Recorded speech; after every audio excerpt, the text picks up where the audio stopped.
since we said bye to the others in Nasha Town. Still no news about Rarer, though. Where could he have slunk off to? If only he was gone for good. But with all the trouble he stirred up before, there's no way we've seen the last of him. Hello! You must be the traveler in Paimon? Mr. Flint has been looking for you. Unfortunately, there's been a serious wild hunt attack over at the quarry. He thinks it's time to regroup and figure out a plan. The wild hunt? Oh, uh-oh. We better get over there, right away! Come on, let's go!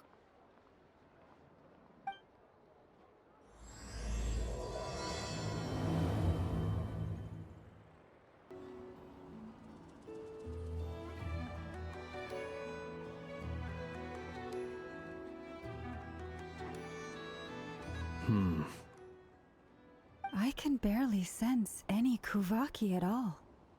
This whole area feels like a soulless husk. Looks like his appetite truly is insatiable. As if the power of that energy cannon wasn't enough. He's not seriously still getting stronger? What's his endgame here? Ah, everyone's here already. Hey, we made it. So, what's going on? We've all been on high alert since we split up a few days back, expecting Rarir to strike again. But it's like he just vanished into thin air. No one has seen him nor found any trace of his presence. That is, until this morning, when a ratnik found signs of wild hunt activity while out here on patrol. As you can see, the crystalline itself is physically intact, but the Kuvaki it contained is all but completely diminished. And we're sure that Rarir did this. Who else? He's the only one who could pull off a stunt like this. Kuvaki loss has reached critical levels. Reikir of Solnari set to maximum threat level. Warning, unless de-escalation measures are taken soon, he will pose a threat beyond our ability to contain. The consequences could be catastrophic. Traveler, do you remember when we encountered Rarir just after regaining his body? There wasn't a shred of sanity left. Nothing but madness and rage. Yeah, didn't he shout out a bunch of names? Then he started raving about how nothing in this world mattered to him. Oh, Paimon gets chills just thinking about it. Oh, but the thought that he's still out there, lurking somewhere in Notcry, waiting for his chance to strike? Oh, even chillier. Last time we fought, we were already at a disadvantage. If he has such overwhelming strength, why would he suddenly go into hiding? Yeah, if I were him and I wanted more Kuvaki, I'd just take it by force. No point staying in the shadows. Unless something went wrong. His whole resurrection thing didn't exactly go smoothly. The other thing is, how does someone who's completely lost their mind still have the wherewithal to cover their tracks so perfectly? Beats me. According to certain medical studies, insanity does not always entail a complete loss of rationality. It may be that he is simply living in a world of his own. That actually sounds about right. He was ranting away to himself the whole time, like he had zero interest in talking to us. There are many unanswered questions here. He could be right under our noses, and we'd still be in the dark. Besides his name and title, we know little about him. Certainly nothing about his past, or what he might be hoping to achieve. Exactly. And we wouldn't even know where to begin looking. Even Boss hadn't heard of the Rahir of Solnari before all this. I'd be willing to bet that even if we gathered together every scrap of intel in Nodcry, we still wouldn't find more than, like, 3 useful facts about him. So, if we do nothing, he'll just keep getting stronger. But if we want to investigate him, we have no idea where to look. Last time we had Marionette and her big robo-buddy to help us, and we still barely held our ground. If we had to face him alone... Oh, Paimon's head hurts just thinking about it. What are we supposed to do against a threat this big? Well, I do have a little hunch about his next move. Given that he attacked the quarry, I'd say it's likely he'll target other places rich in Kuvaki. Somewhere like the Eye of Krati, or the Pillar of Embla. One thing's for sure. If we just sit back and let him keep absorbing Kuvaki, we really won't stand a chance against him. A perfectly reasonable hypothesis. However, it is worth noting that these two locations are quite far apart. To investigate them both, we'll need to split up. I agree, we should split up. Right now, Rarir's goal seems to be gathering Kuvaki, not fighting us directly. Once we're done, let's regroup on Hisi Island. Wait, why Hisi Island? If I recall correctly, your largest goddess statue was carved from Kuvaki-rich ore, was it not? That's right. Yes, it could well be a potential target of his. I should head back and start evacuating the pilgrims.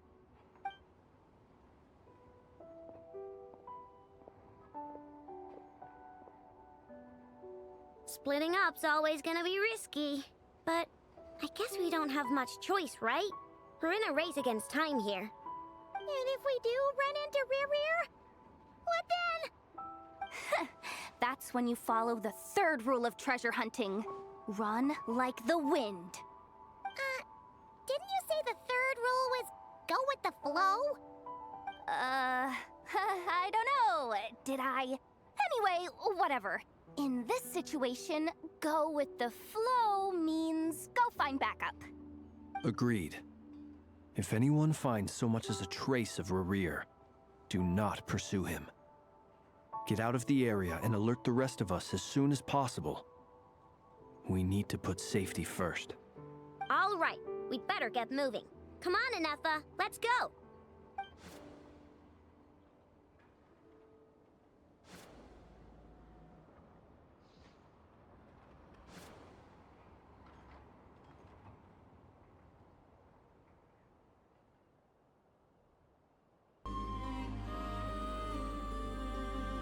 Any leads? Nope. Diddly squat. No clues to where he might be hiding. It's like he's a ghost. It feels like we're sitting on a powder keg that could go off at any second. Ugh, I hate this feeling. I'd rather face him head on than be left hanging like this. So, you guys didn't find anything either? Not loving the word either. How about you, Flintz? I questioned a few Ratniki and eventually narrowed my investigation down to one suspicious individual. But by the time I got to his place, he was already gone. Almost as if he knew someone was on to him. Either that or he's just extremely cautious and doesn't stay in one place for long. He's been biding his time for a while now. The question is, where or what is his next target? No idea. Since regaining his body, he seems to have lost all interest in the fragment in my possession. If he did still want it, he's had plenty of chances to take it. All we can do now is hope that Aino and Anefa turn up some leads. Darn it, Rarir! If you've got the guts, come face me one-on-one! Wait, he's actually here? I didn't mean it! I swear! No, it's coming from Silver Moon Hall. The Lady Kutar might be in danger. Let's get over there, quick!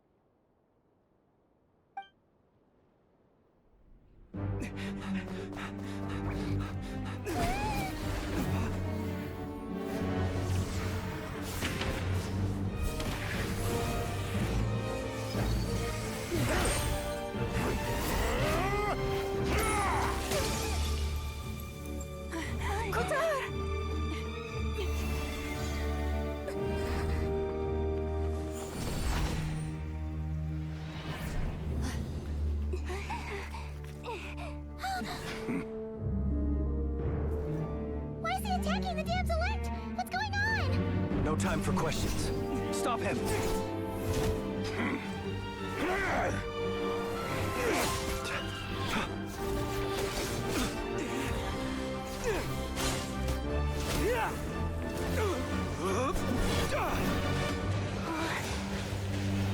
This is insane. Yehuda, get Kutar out of here! On it.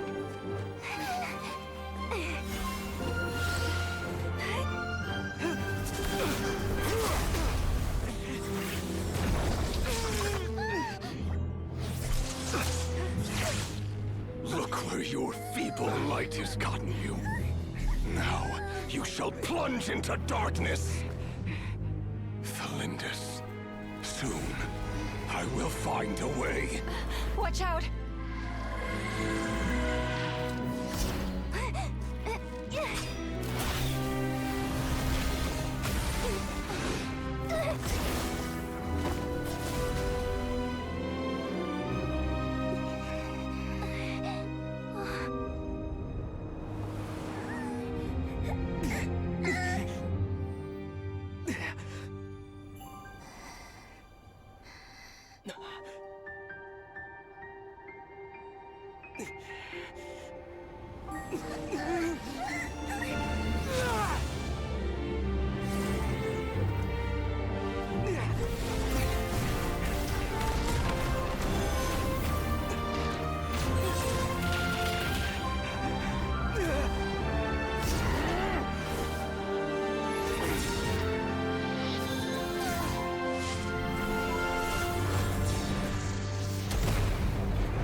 Find them. Even if it means turning this place to ashes.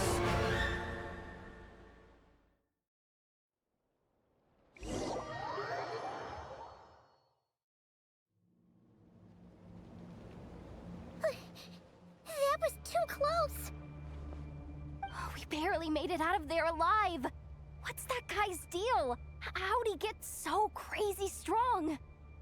He's a threat to this entire nation. I doubt his strength could even be measured by conventional standards. I have a question. When me and Anefa showed up, we saw him chasing after this lady like he wanted her dead. What was that all about? We weren't there for the whole thing either. They were already duking it out by the time we arrived. Yeah, we didn't see how it all started. It all escalated so quickly, we had no choice but to step in. Kutar, can you shed any light on the situation? Kutar. Cross-checking database. I see. So you're the one that the Frost Moon Scions refer to as the Moon Goddess? Wait, she's the moon goddess? Oh, no wonder she looks just like all those statues. There are many reasons why people might worship the moon, and just as many why they might despise it. I've never met that person before, but there was no mistaking his deep-seated hostility towards me. Why he holds me in such contempt, I cannot say. But since he hunts the power of the moon, it's no surprise that I am a target. Kutar. There are many potential motives. For instance, you help the traveler escape his grasp. This could be his way of taking revenge. It is also possible that he covets the Kuvaki inside you and seeks to take it for his own. The list goes on. But right now, devising a counter-strategy should be our #1 priority. The likelihood of this location being discovered is close to 100%. A counter strategy? We don't stand a chance against an enemy like this. Surely our only option is to run. He's not gonna chase us to the end of the world, right? So as long as we can sneak out of Nodcry undetected. No, I can't say that. Come on, Yehuda, this is serious stuff. You can't suggest we all just chicken out. Running is our only option. Huh? You seem surprised, but what other choice do we have? We are facing an enemy we cannot possibly defeat in battle. Well, I mean, yeah, but still. It's not too late. I can distract him, so you have plenty of time to make your escape. Wait, what? You're gonna act as bait? Doesn't that make sense? I'm the one he's after. there's no need for you to risk your necks on my behalf. A coyote doesn't stop for bypassers while it's howling at the moon. What is it, Loma? The Frost Moon Scions have already grown accustomed to life without their goddess. My presence here is no longer essential, and this is not my home, so you needn't ask me to stay. We can't just roll over and let him get away with this. That's not our style. Yeah, we can't just call it quits after everything we've been through together. Besides, she pretty much saved my life back there. If I just ditched her now, I'd never forgive myself. We can't overlook that you have saved our lives multiple times now. To talk of returning the favor would be a little crass for my liking. But suffice to say that we are friends, and friends look out for one another. River's true objective remains unclear.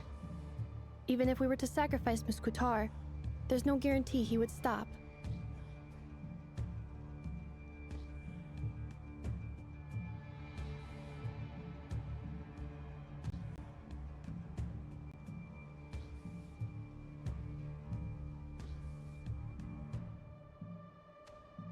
But Kutar, I know why you left the Frost Moon Scions so long ago. It was because people started treating prayer as a form of trade. They would make self-centered wishes, force you to accept meaningless offerings in return, and then expect you to perform miracles for them, as if that were their entitlement. If it were me, I might have walked away too. But I believe that time can change everything, and that sometimes it takes losing something precious to appreciate its true worth. After much reflection, I've realized that this was never about whether the Frost Moon Scions need you. Any relationship based on need is purely transactional. What I truly hope is that you'll choose to stay, not out of obligation, but as part of our family. You were born here, and now you've returned. Who knows? Perhaps it was the moonlight that guided you home. thank you, Lauma. But my power is on the wane. I'm afraid I will be of little use to you now.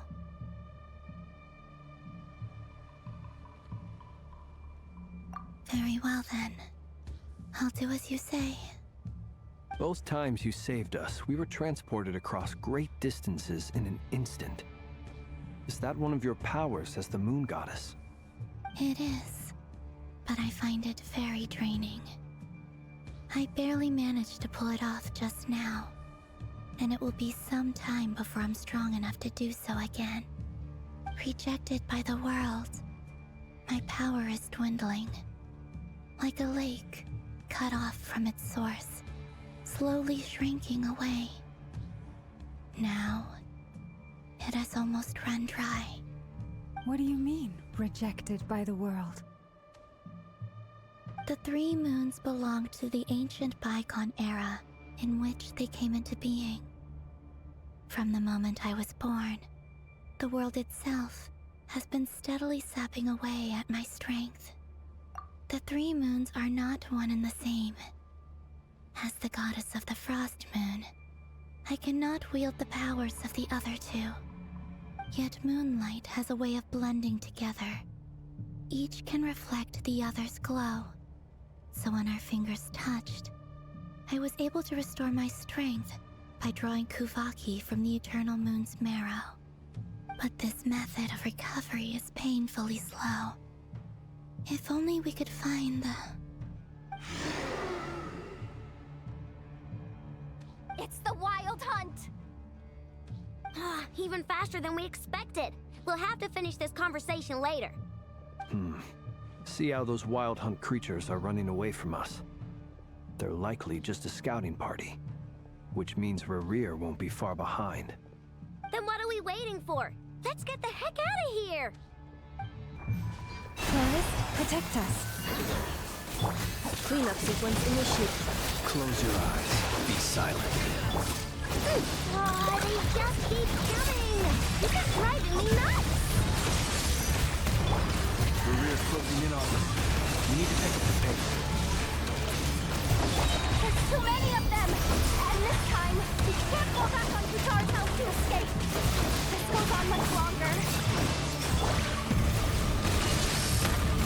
Installation chamber deployed. The long sleep bands. Observe. Feel the dark. Ultimatum protocol. For the everlasting place, leave this place. The night coming. Be silent. Shooting down the glitter bomb! She loves it! Annihilation mode. By the frostman of old.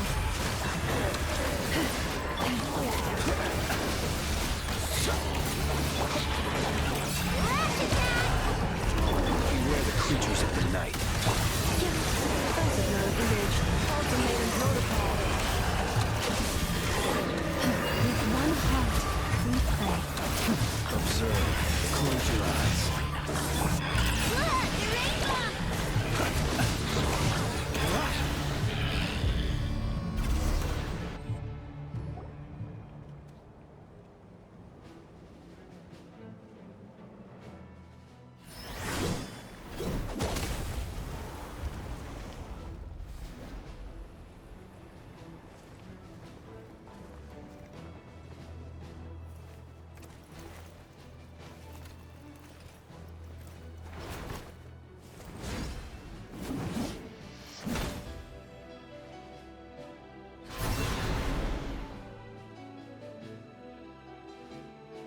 What's the matter? Bit off more than you could chew?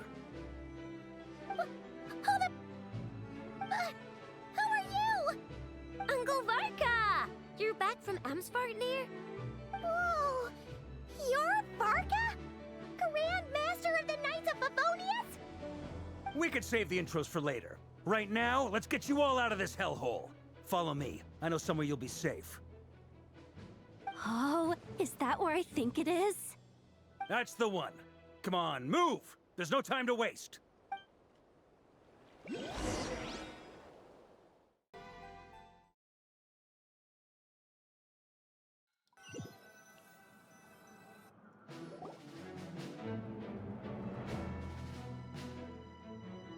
Wow! Where are we? This is so well hidden. Well, that goes without saying. This is the Knights of Favonius' meeting place in Nodcry, and a contact hub for the Northern Intelligence Network. AKA, the black market of intel. No matter what faction you're with, it's the place to buy and sell information. Their headquarters are in Nodcry, but they've got contacts in every nation. As an expeditionary force on foreign soil, working with them has offered us the most effective way of getting our hands on reliable local intel. This is where we meet, so naturally, it's secure. Anyway, where were we? Folks from Nodcry should be pretty familiar with me by now, but I believe this is the first time we've met. Allow me to introduce myself. I am Varka, Knight of Boreas, and Grand Master of the Knights of Favonius. We've heard all about you. This meeting's been a long time coming. You look way younger than Paimon expected. But you definitely have that Grand Master vibe. Well, I'm no spring chicken. Just not showing my age yet. Definitely feeling some of that back pain today, though. Rushed back from Amsvartnir without a wink of sleep, only to get right into another fight with that freshly revived maniac. Another? You mean you fought him before? Yep. He wasn't nearly as strong back then, but he was still a formidable foe. I brought some of the knights along to give him a little surprise, but he saw us coming from a mile off. My squad took heavy injuries, and I barely made it out alive myself. We knew it might have been our last chance, so we staked everything on it. But still, it wasn't enough to stop him. I tried tracking him down afterwards, but he didn't leave a trace. Even in his unhinged mental state, he's as cautious as any trained operative. So, I decided to come find you. And as luck would have it, turned up to find you being ambushed by the Wild Hunt. The rest, you already know. Is that why he's been frantically absorbing Kuvaki these past few days? Because he sees you as a threat? Maybe I'm part of the equation, but even if I weren't, I'm sure he'd still be gathering power. He's clearly working up towards something. Note to self, Uncle Varka's strength rating officially upgraded. Guess it's my turn to ask questions now. So, what exactly has been happening in Nodcry? Why is the Wild Hunt returned in humanoid form? And why is it after you? That's a long story, but I'll try to make it quick.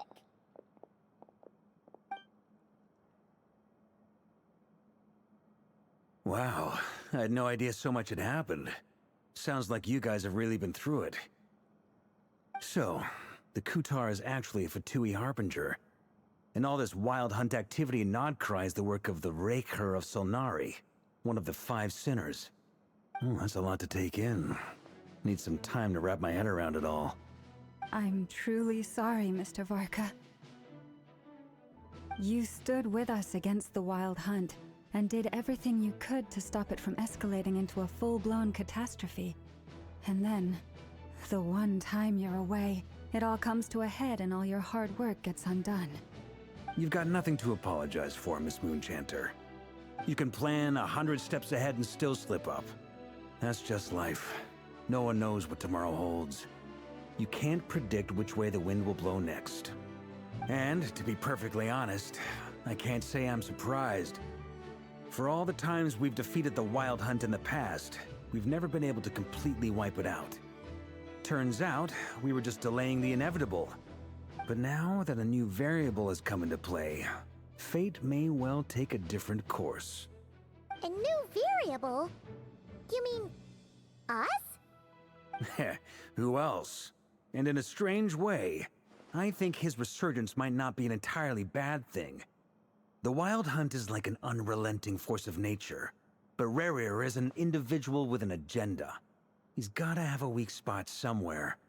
That said, while I know I was explaining everything just now, some of the points that Mr. Flint's added caught my attention.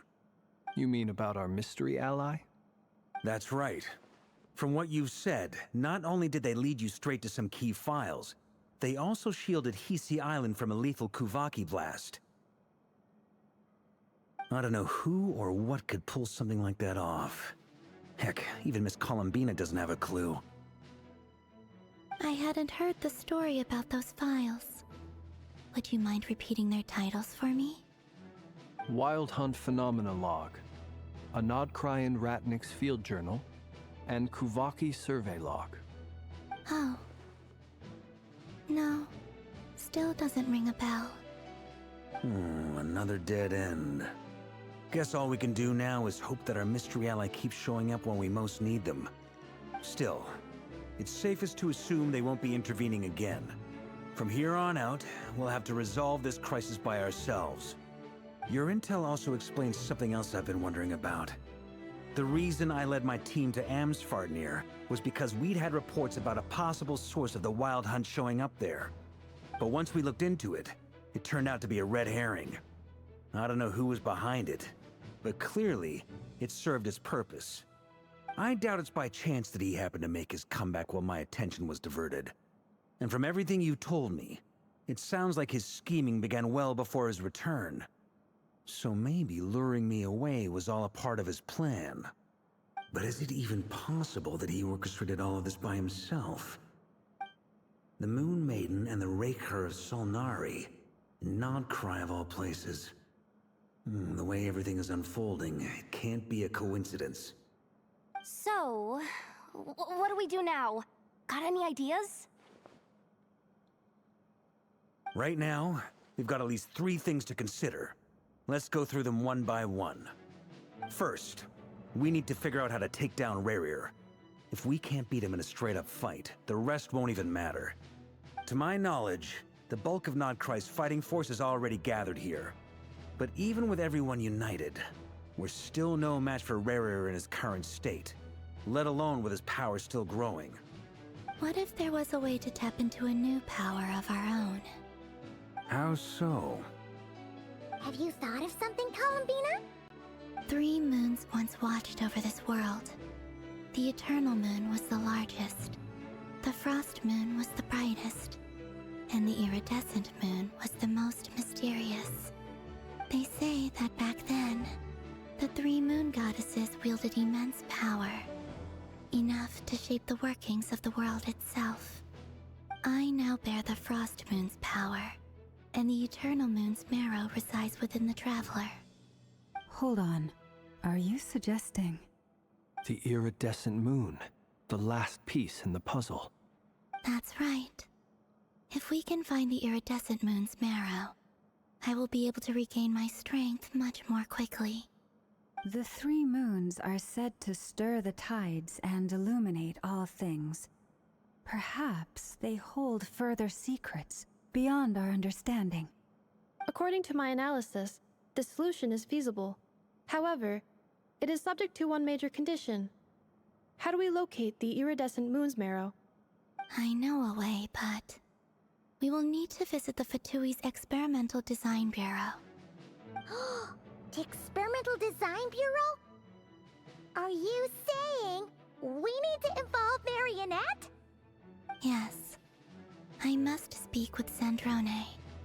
It's a long way from here to the Experimental Design Bureau. There's a high chance you'll be spotted. You shouldn't go alone. Then that's settled. Next up, our second priority. Somehow, we need to figure out Rarier's end goal. As you saw for yourselves, when he was still in his wild hunt form, everything he did was for the sake of recovering his body and resurrecting himself. His first act since then, after laying low for a while, was to try and assassinate this young lady. People's obsessions often reveal their greatest vulnerabilities. There must be a reason why he despises the moon so deeply. Perhaps it sheds some light on his title, the Raker of Solnari. The Wild Hunt has plagued Nodcry for centuries now. If we want to stop it for good, we have to get to the root cause of what's driving it. It's true. We still know very little about him. If Kuthar hadn't given us that lead, we wouldn't even know his name. But where would we even start? I doubt even the Intel Queen of Nodcry has a clue, and she has info coming out of her ears. Oh? That's a rather hasty conclusion for someone who's so painstakingly meticulous when it comes to dealing with machines. Ah! She hurt me!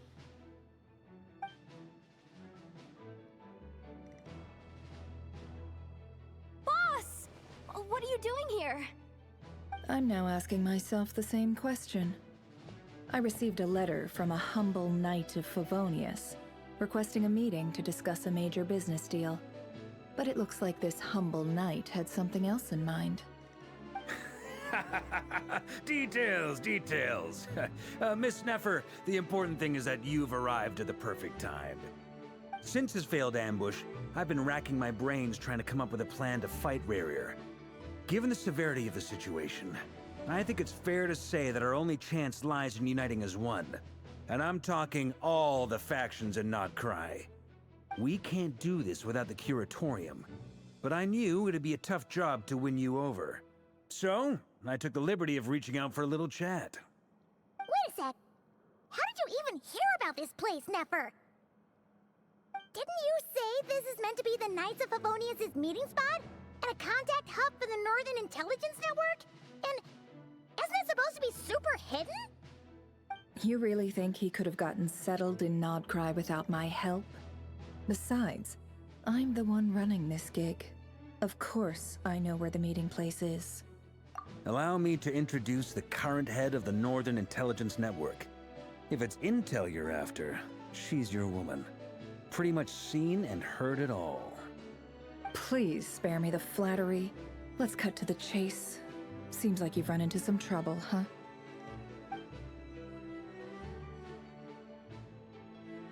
Well, this certainly qualifies as an unforeseen crisis. On behalf of the Curatorium of Secrets, I wish you all the best of luck. So you're just going to sit this one out? Why should I get involved? What could possibly be in it for me? What if we told you we can't do this without you? Oh? Then I'd say, you'd better make it worth my while. I don't work for free. I can't put a price on something like this. It's just not in my nature. But then again, you and I have always been polar opposites in this regard. So I can't exactly say I didn't see this coming. If you insist on compensation, I will pay you. Consider this a formal commission. Sound fair? You just don't give up, do you? Too bad. I know you well enough to know you can't afford my prices. The riskier the job, the more it'll cost. And a moon chanter's stipend isn't exactly generous. Unless you're planning to start passing the donation box around among the faithful. Boss, just a thought. If they come up short, maybe you can take the difference out of my next few paychecks.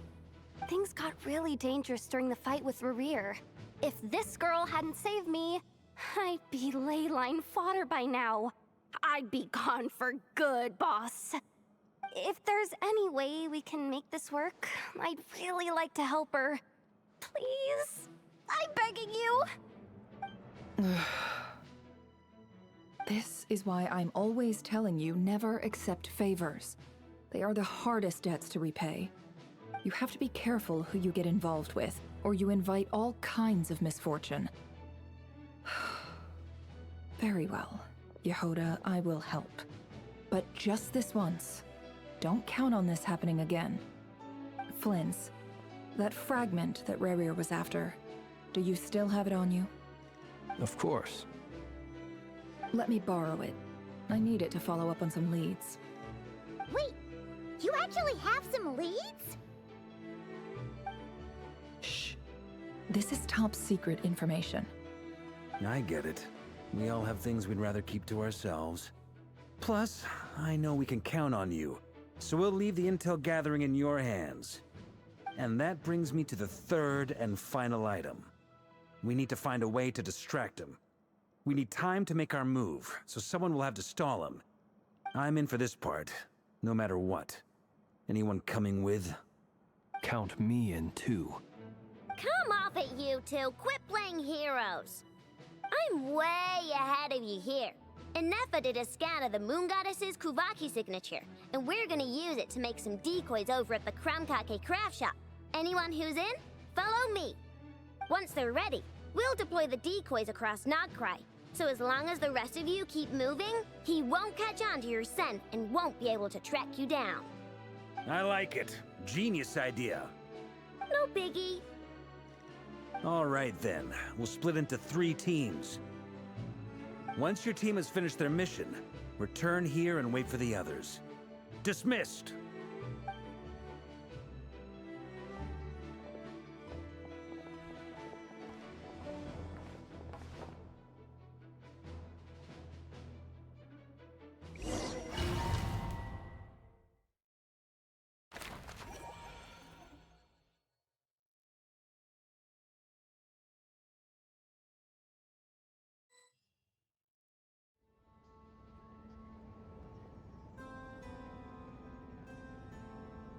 Lady Damselette. Wait, and you two? What are you doing at the Kuvaki Experimental Design Bureau? We've been doing our best to mind our own business lately. But if you're just gonna waltz up here like this, you're seriously pressing your luck. Don't blame us for doing what we have to. Huh. You really think that's gonna scare us off? We're not looking for any trouble. I just want to see Zandrone. Do I need to remind you that you're still a wanted fugitive for deserting us? Out of consideration for our former ties and the crisis we're all up against, we'll let you leave in one piece. But don't even think about trying to get inside. Let them in. But... Are you going to make me repeat that? No, my lady. Sandrone seems to be in a good mood. Must be maintenance day.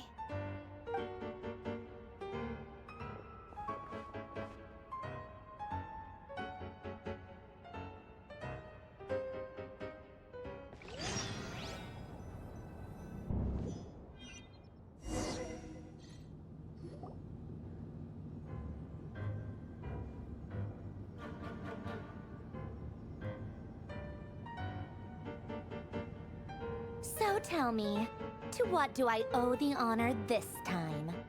Actually, before you answer that, just so we're clear, we're not colleagues anymore, Columbina. I don't owe you anything. I promise it's nothing big. It seems like you've gotten the wrong idea here. The only reason I let you in was because I was bored. It seemed like a way to kill some time and satisfy my own curiosity. Whatever miscalculations I may or may not have made in the past, I haven't lost the plot enough to even consider sticking my neck out for your sakes. I'd like to speak with Arlecchino. What? Huh? You mean the knave? I'd like to speak with Arlecchino. Is she in Nodcry? No, she's not. Once the work on this facility was completed, she went back with the Rooster and Regrator. The only ones in Nodcry are me and... What is it you need to speak to her about anyway? Rerir is hunting me. If I'm going to face him, I must first retrieve the lost moon.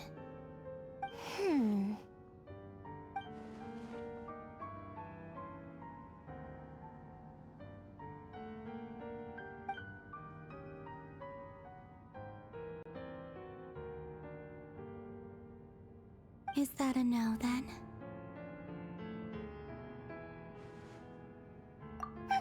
As if I need reminding. I was this close to settling things with him before someone decided to whisk me away to their weird little garden. Have you held any tea parties lately? Tea parties? Yeah, obviously. You don't seriously think we'd pack it all in just because you aren't here. If anything, they've been more eventful than ever. Just me, Arlecchino, and a bunch of insolent, insensitive guests who won't stop asking where you've gone. Oh, they've been a real joy. I bet you served them the worst tea you have. Just like you used to do to me when I upset you.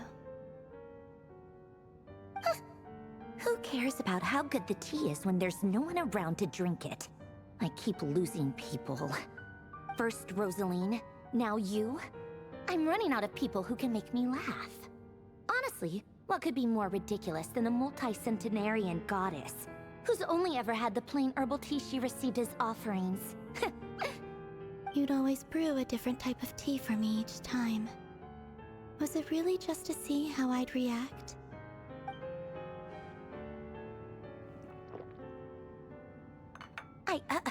Well, duh. Why else? Watching you squirm was practically my only form of entertainment.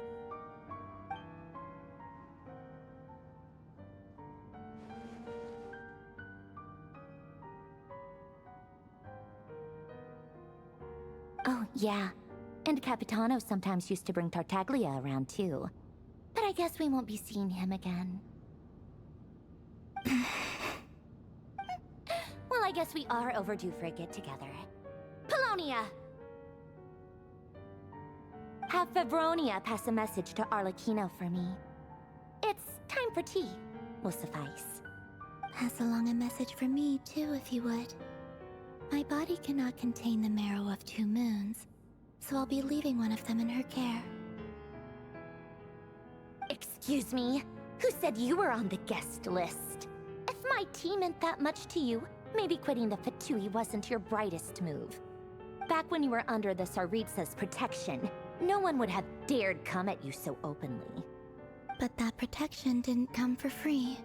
In fact, I paid dearly for it. At the end of the day, it was just another transaction.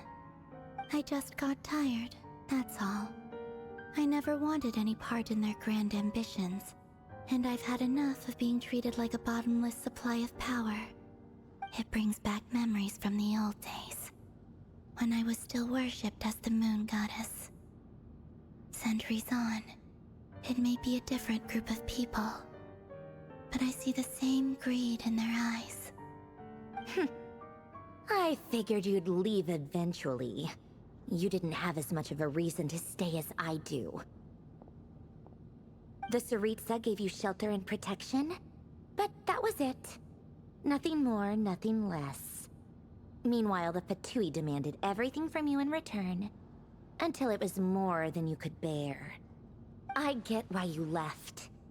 And frankly, I have no interest in dragging you back just because the higher-ups told me to.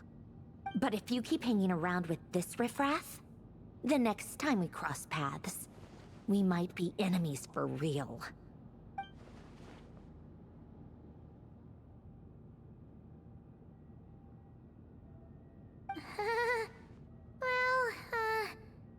Guess that's our cue to leave. That might be your plan. But it sounds like someone else wants you to stay a little longer. Huh? What do you mean? See for yourselves.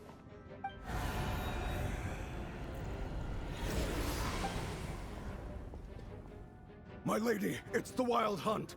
A horde of monsters is headed straight for the facility. Another uninvited guest trying to crash my tea party.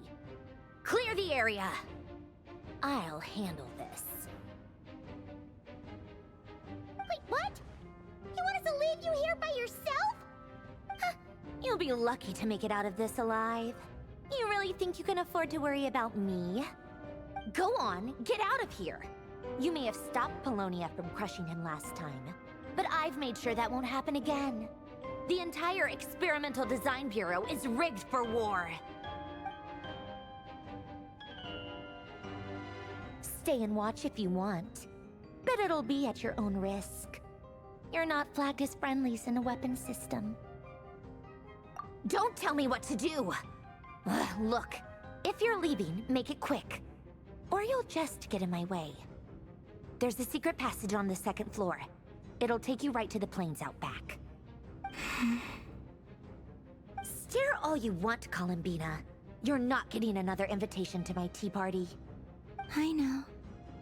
But thank you anyway, Sandrone. This is exactly why you shouldn't hang around with those people. All their melodrama and sentimental nonsense is rubbing off on you.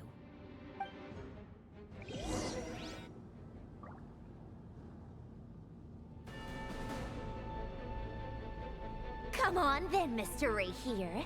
Let's pick up where we left off. It's your Wild Hunt monstrosities versus my beautiful creations. Let's see who comes out on top.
Lunia, get him!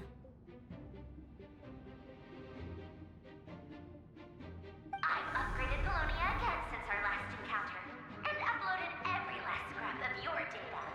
So let's finish this once and for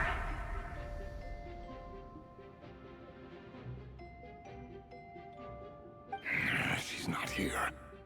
Where did she go? Hey! Over here, you big...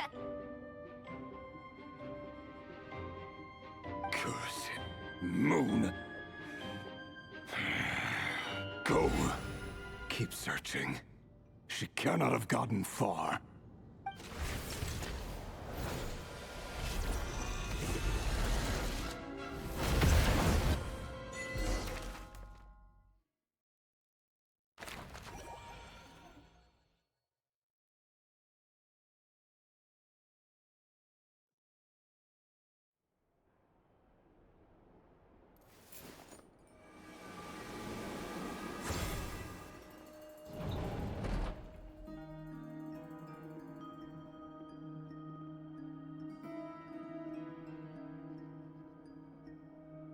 So this is your method for investigating Rarir's past? It almost looks like some kind of ceremony. Good deduction. But it's quite a different affair from what you're used to with the Frost Moon Scions. Whoa! First time I've ever been in here. Boss always said it was off limits, so I pictured some kind of creepy dungeon. But it's actually kinda nice. Oh, I guess this must be Sumero decor? That's where Boss is from. And that nice shopkeeper who sold me my treasure compass. I'm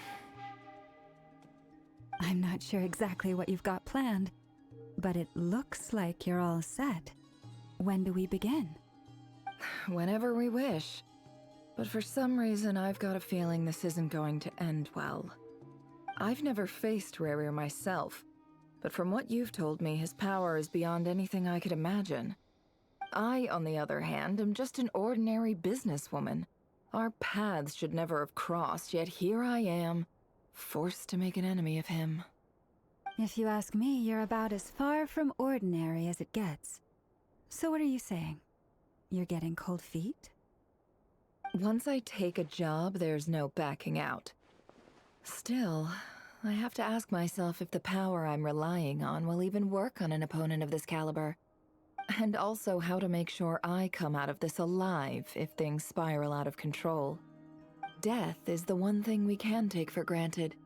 It is the great equalizer, however fortunate or unfortunate we may otherwise be. So it's important to consider how to spend what lifespan we have left. Come on, boss. Lighten up. Quit talking about death. It's bad luck. For once, I agree with you. When you're up against a foe like Rarir, there's no such thing as being too prepared. Is there anything I can do to help? That won't be necessary. I've already made up my mind. Time to cash in a precious favor I've been saving for a rainy day. Yehoda, I need you to find someone for me. The sooner the better. Eh? Find who? That shady merchant who sold you an overpriced treasure compass the other day. Come on, boss. You're pulling my leg again. In what way is she shady? She showed up when I was completely lost and sold me a neat little gadget that was exactly what I needed. Trust me, she's a good person. Anyway, I know who you're talking about. Don't go anywhere. I'll be right back.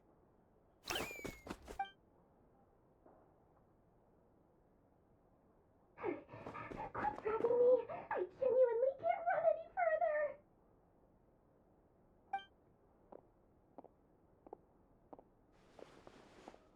Hey, aren't you? What is it? What's the big rush? You dragged me out of a dream where I was literally swimming in Mora. I'm charging double my usual attendance fee. See, look how easygoing she is. After that rude awakening, she could have completely snapped at us.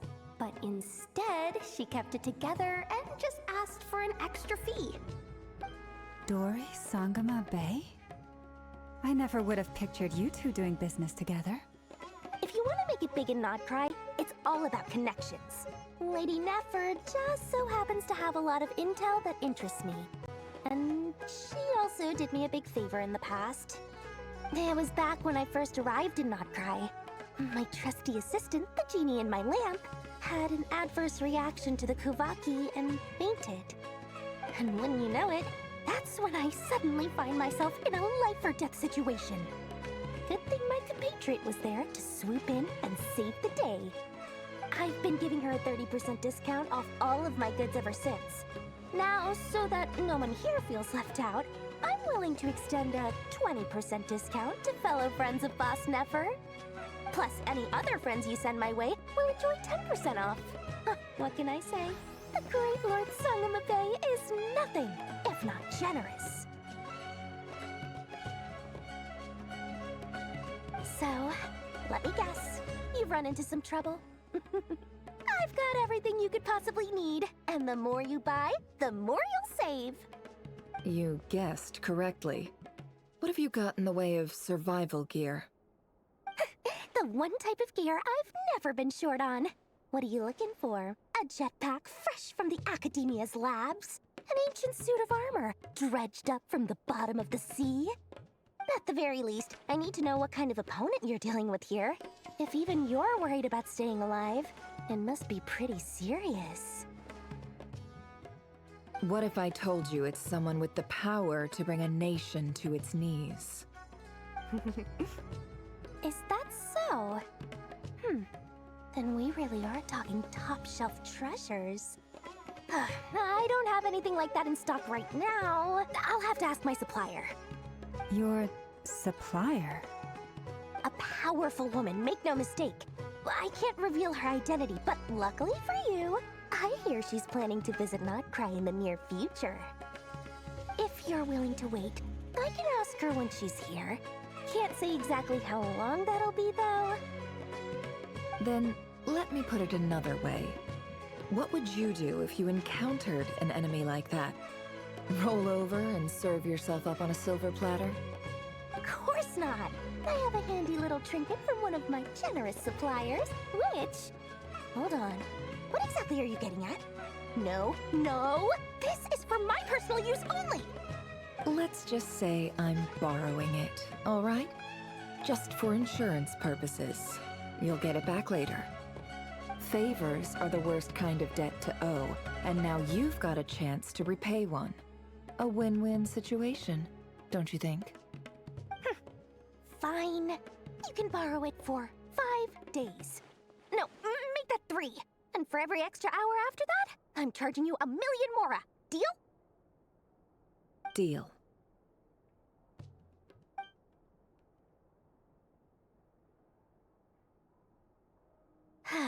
What a way to start the day.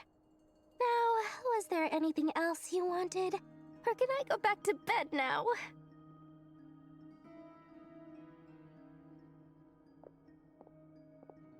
That will be all. Take care now. Don't trip up on your way back, friend. See you later! You're my favorite shopkeeper.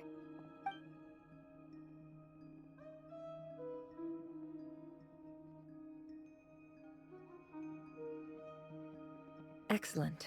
Everything is well and truly ready. The ceremony can now begin.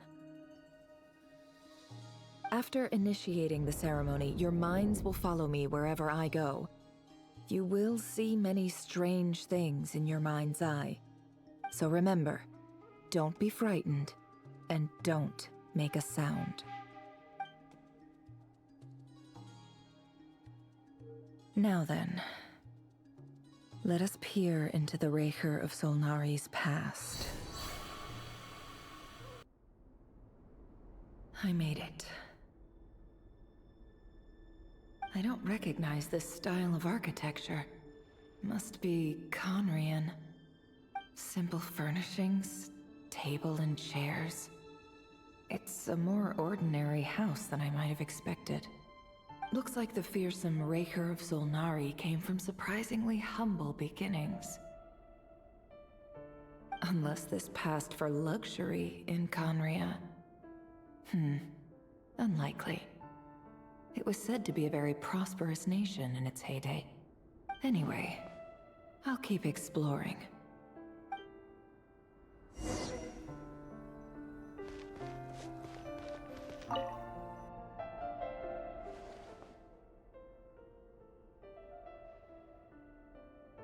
Hi, Rivier. Since you're working extra hours tonight, I thought I'd keep myself busy by checking out that new kebab shop. I've heard good things about their menu. I'll test it out, and if it's as good as everyone's saying, let's go back together sometime. P.S. New stash from the Universitas Magistrorum. I brought some goodies home. A few teacups and a pin rack. Hope you like them. They didn't sign their name, but they must have been close. Sounds like they were living together.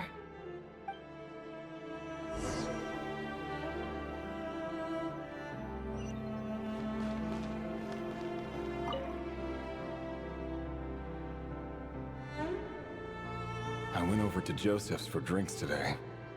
They have a fine collection, but I went alone. Felindis was tied up with something and couldn't make it. Joseph asked why I came alone, but I didn't really have an answer. He then went on to ask about other things. If you ask me, someone who asks that many personal questions is too nosy for their own good. But if he invites me again, chances are I'd still go. Felindis. That's the same name Rerir mentioned. Crane imports keep falling. If things don't pick up, we'll soon be back to meat and mushrooms only. Honestly, I'm not a huge fan of that new type of mushroom everyone's been into lately. Didn't it start out as a lab-grown variety? I heard it's even mildly corrosive. Seriously, why would you even eat something like that? I don't care if it's an impressive feat of alchemy. That just isn't the kind of thing I like to eat. Grain has to be imported, and they're eating a diet of mostly meat and mushrooms. Could it be because Conria is underground, so it doesn't get much sunlight? That would explain why they use so much stone in their buildings. They even use alchemically modified strains for food. Seems like the people of Conria don't have many options when it comes to dining. I've just about saved up enough now. Time to buy it and keep it somewhere safe. Making a big purchase. I wonder what it is.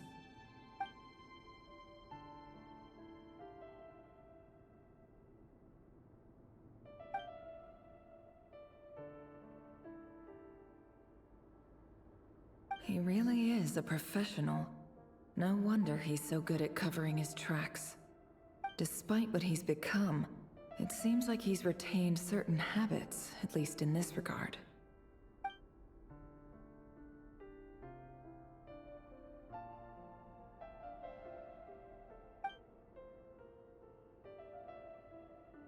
Did Rerir rip it out himself?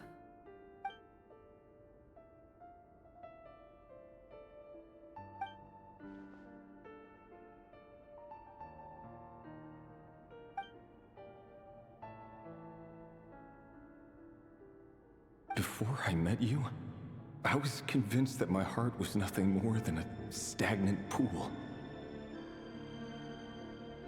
The burial place of a fallen moon. A withered, windless grove where the waters rested forever unrippled. It was you who helped me see that my heart hadn't entirely withered away.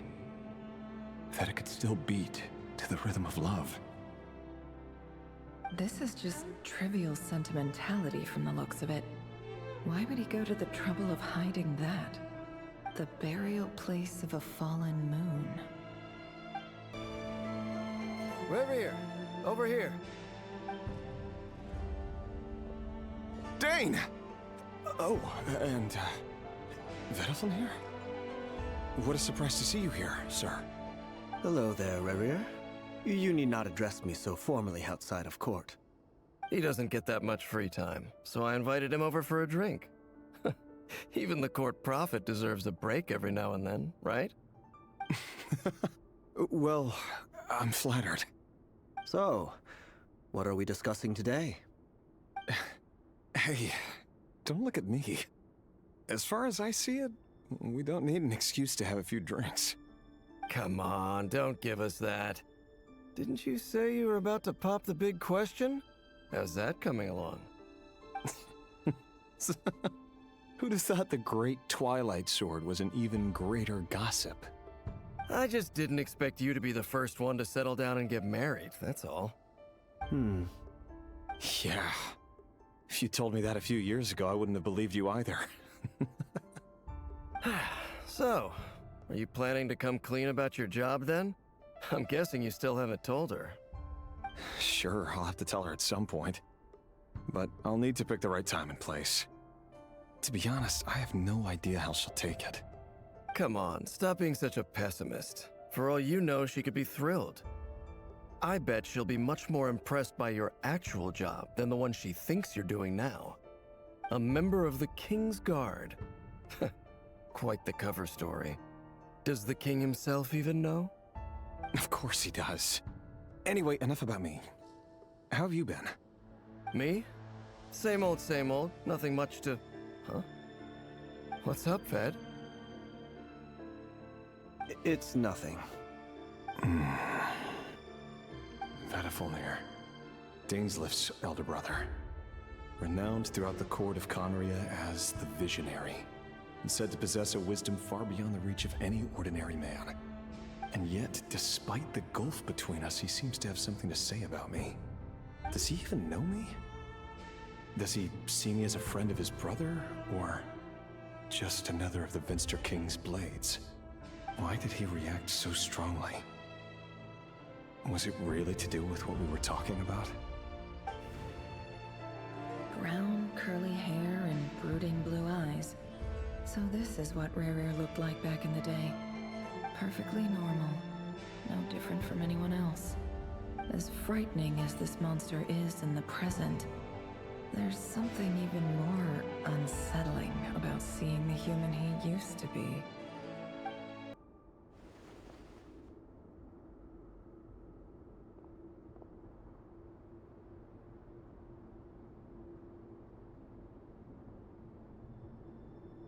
Felindis? You're back early? Our equipment's being serviced today, so I got off earlier than usual. How's your day been? Aw, why the long face? Is something the matter? Has your boss been giving you a hard time again? Went for a drink with Dane and the others after work. Isn't that a good thing?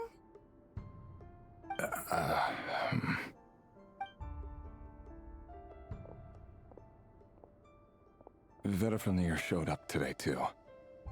You know, Dainslif's older brother. Ah, Mr. Vedifulnir. Yes, I've heard of him. They say that everything he says ends up coming true. He overheard Dainslif mention that I'd recently proposed, and seemed to have an issue with it. But when I asked what it was, he kept it to himself. So, you're worried? You can be such a child sometimes, Rerir. We're nobodies. Why would the Visionary be concerned about us? I'm sure someone in his position has much bigger fish to fry. Maybe you're right.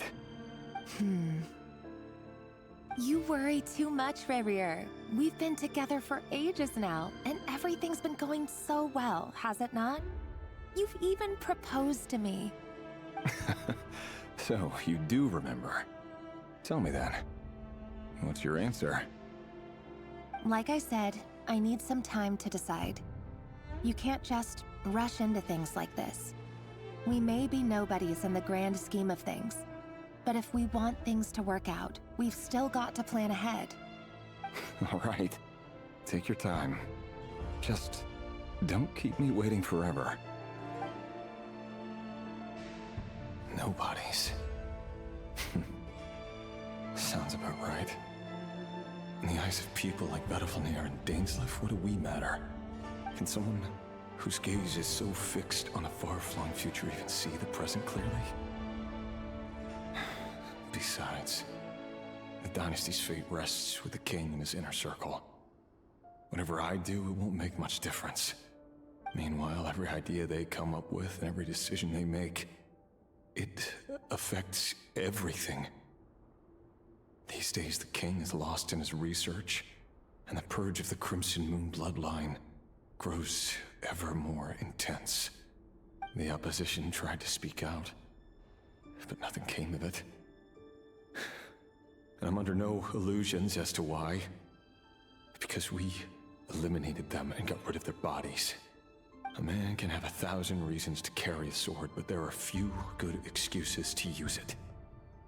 Yet the king has never even considered a gentler approach, and he never will. What becomes of someone who kills on another's behalf?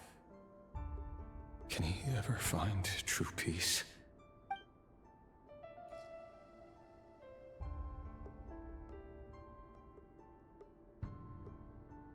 Thelindis?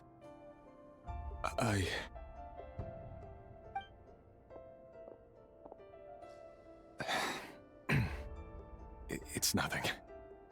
You were right. Fate has never smiled upon nobodies like us. But by the same token, it's unlikely to bear a grudge against us either. There's no reason we can't keep living happily together, cherishing the simple joys of each day as they come. See? You just need to stay positive, Revere. I can feel your warmth, your breath. You're right there, right by my side. Just seeing you makes me happy in a way I can't explain. And that's something that no one could ever take away from me. So smile, my love. Let go of that frown. You're right, Thelindis. I've just been overthinking things. That's better. Getting caught up about things like this will only ruin our evening. Speaking of which, all set for the ball tonight? I need to go get ready. You go ahead. I just have a few things to take care of, then I'll come join you. Even busier than the big shots, huh? Fine, I'll go get started. But don't be late. If you keep me waiting too long, I won't be a happy bunny. Relax. I'll be there. Seriously, though, you drive a hard bargain. You're really gonna leave my proposal hanging and still expect me to take you to the ball? Well, that goes without saying. I already told everyone I'd be coming with a dance partner. Besides, they're two completely different things. Let's take it one thing at a time, all right? All right. White outfit it is. It seems like Rerir was deliberately hiding his ties to the intelligence services by giving the impression that he was just an ordinary member of the Vinster King's Guard. He clearly doesn't want his would-be fiancée to know about his other life. Then again, that's hardly surprising. People in the intelligence trade rarely do. Who'd have thought we were in the same line of work? Let's dig a little deeper.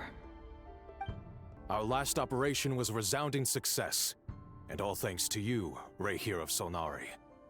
In total, we apprehended 32 dregs of the Crimson Moon, and 67 accomplices. After all these years since the dynasty's fall, so many of them still linger on. Indeed, it cannot be denied. Yet it was destiny that the Crimson Moon should be overcome by the eclipse, and that His Majesty, the all-seeing Vinster King, now guides our nation on the path to prosperity. Conria has no further need for a dead moon. But alas, there will always be those who refuse to see the truth, choosing instead to romanticize the past. That's not entirely true. Much about the Crimson Moon era was worthy of remembrance. And that's exactly why they keep trying to see it restored. Many of its secrets remain unsolved to this day. As it happens, that's precisely the field of study my partner is devoted to. You still haven't told her what you really do for a living. Where would I even start? How do you tell someone that you're one of the king's hand-picked executioners?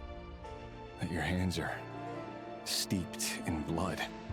You didn't choose this life, any more than I did. Orphans like us don't get a say. but I'll sure as heck be the one to pay for it. Speaking of which, we need to be more rigorous in the way we identify direct descendants of the Crimson Moon. Someone, it seems, has strong opinions about my future plans. Most likely my marriage in particular. I have a feeling that we may soon become targets of the Crimson Moon's retribution. Your concerns are not unfounded. They've taken out many of our colleagues these past few years, and for that very reason. These are no helpless lambs we're leading to the slaughter. They're wolves in sheep's clothing. Take care, Rehir of Solnari. I look forward to toasting you at your wedding. Thanks, Thorkel. You look after yourself, too.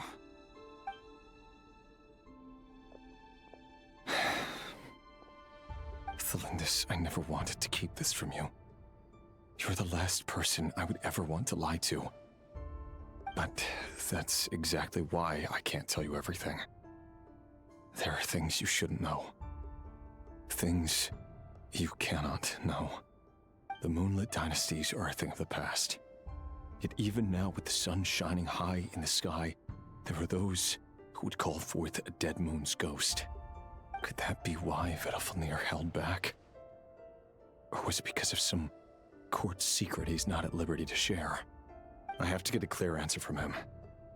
No matter what happens, I will protect Thelindis. Rerir seems to be very concerned by Vedalfnir's reaction. Vedalfnir and Dainsleif, the Visionary and Twilight Sword. So that's what they were really like. I've investigated this whole area now. There doesn't seem to be any other memories here. Should I try somewhere else? Wait a second. What's this black smoke?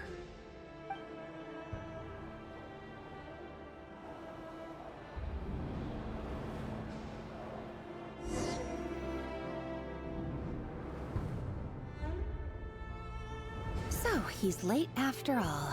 Just you wait, Rerir. You're in for it. Big time.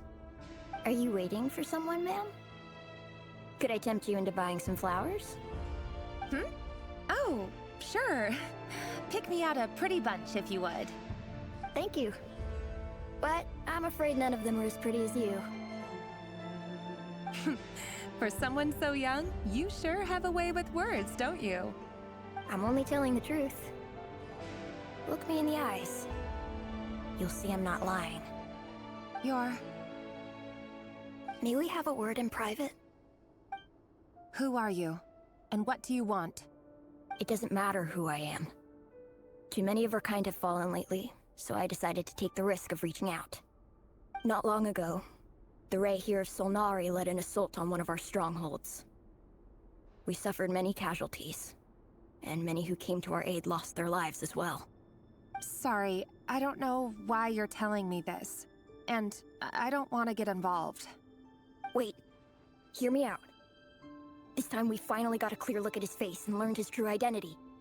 His name is Rerir, and he claims to be one of the King's guards. What did you say? A cruel irony, isn't it? The man you're set to marry leads a double life as a brutal executioner. But surely, you must have caught a whiff of the blood on his hands. Why are you telling me all of this now? Simple. It's because... How strange. Rerir was nowhere to be seen in that memory. It clearly belonged to Thelindis. Rerir couldn't possibly know what happened if he wasn't even there. Why would her memories appear in his fragment? The ceremony won't last much longer. I think it's time to call it a day.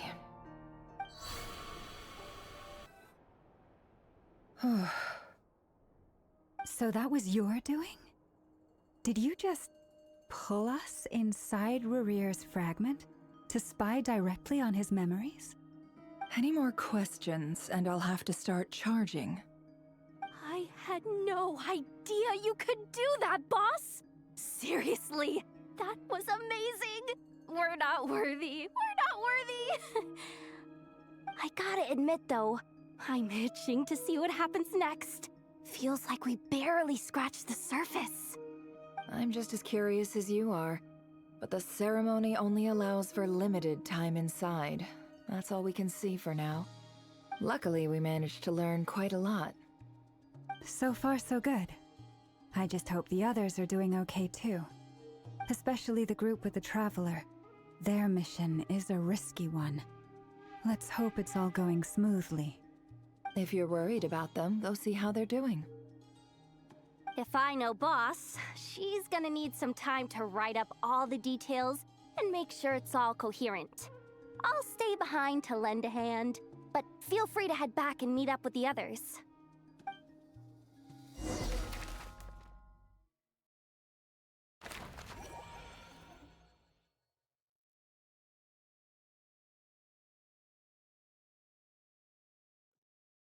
Oh, they've been prowling around for nearly 2 days now. These things just won't quit.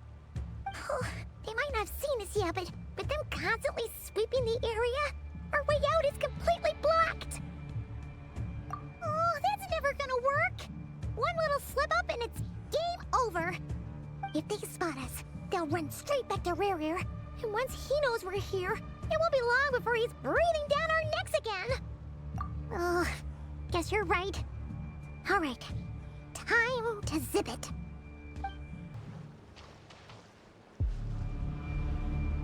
Oh, there's no end to these things!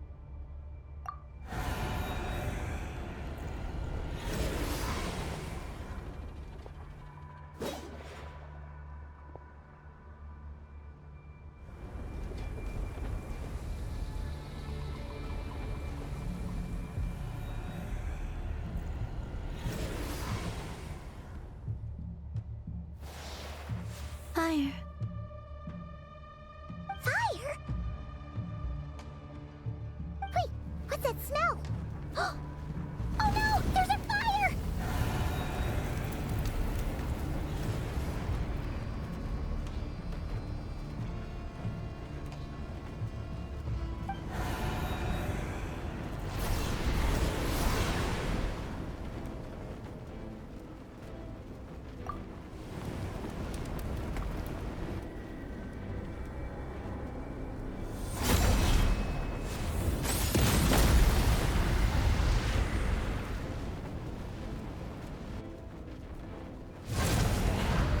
Sandrone was right. You look weak, Columbina. The old you would never have let such lowly creatures bar your way. Word has it that you did something for the Tsaritsa, and that's why you've lost most of your power. Freedom comes at a heavy price, doesn't it? It's Arlecchino! You came! Hello again, Columbina. And greetings, guests of the House of the Hearth. It's been a while, Arlecchino.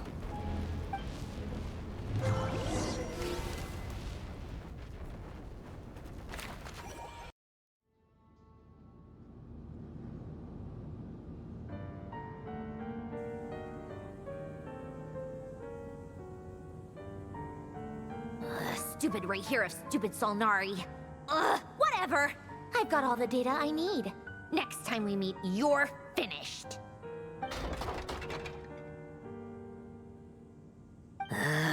He sure doesn't pull his punches. Excuse me, do you need a hand? You can do me a favor by staying out of my way. Can't you see I'm busy? Wait a minute. I recognize that voice. Hello, Miss Sandrone. Father sent us over to help.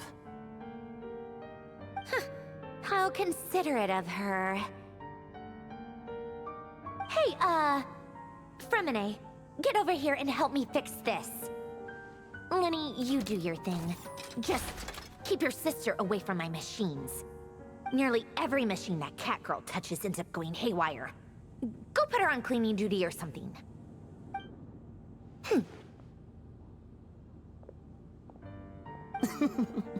Then let's start downstairs. Fremine, we'll leave this place to you.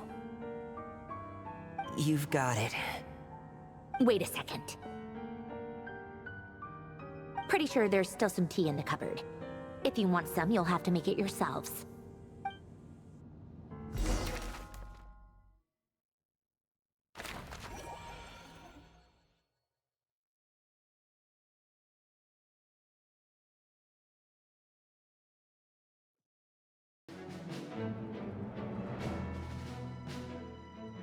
It's a relief to see you all made it back in one piece. Huh? Feels like there's quite a few people missing. Where's Flint's and the others? And what about Nefer? I returned ahead of them. Flint is helping Ino and Anefa to set up the decoys and buy us some time. As for Miss Nefer... Boss is still wrapping things up on her end. She sent us back to fill you all in on the top secret intel we've been gathering. I see. Then let's get right into it. But first, who do we have here? You brought someone else in to help? Greetings. I was invited here to help as a longtime Tea Party companion of Columbina's. You may call me Arlecchino. Surely it can't be. Those eyes. Oh, where have I seen them before? Wait, of course. In those memories we just saw.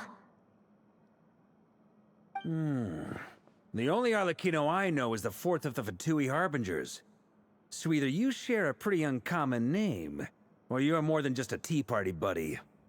You're well informed, Grandmaster. A man from Mondstadt living all the way out here in Nodcry, and yet the people and affairs of Snezhnaya seem to hold a special place in your heart. Oh, the feeling's mutual. Sounds like you know all about who I am, too. A Fatui Harbinger. The atmosphere in here just got really tense. Guess we can't just start trusting Fatui Harbingers, even at a time like this.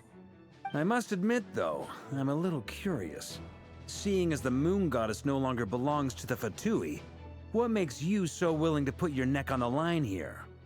Nor does Nodcry belong to Mondstadt, Mr. Varka. Yet still, you're fighting for it all the same. Things don't always have to have a tangible payoff. Sometimes, stopping things from spiraling out of control is a higher priority than chasing the spoils of victory. Of course, I can't say there's nothing in it for me at all. But that's between Columbina and myself. Forgive me. I don't mean to doubt you. It's just that the Fatui really have been the source of many of our troubles. We have our own way of doing things here in Nodcry. But ever since they arrived, the Fatui have treated us with nothing but hostility.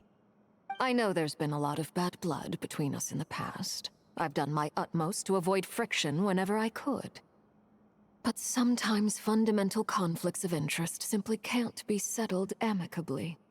That's why I'm here solely in a personal capacity. This has nothing to do with the Fatui. As a gesture of good faith, I'll be frank. I can help Columbina track down the iridescent moon's marrow, which will help her restore more of her power. Anyway, what else is on the agenda? Let's begin. She says she'll be frank, then completely skips over the details. Looks like she doesn't want to give away too many secrets after all. But she clearly wants to change the subject. It'd be awkward if I tried to bring it up again now. I guess we'll just have to go along with it. She's the fourth of the Fatui Harbingers after all. One look and you can tell she's not someone you'd want to mess with.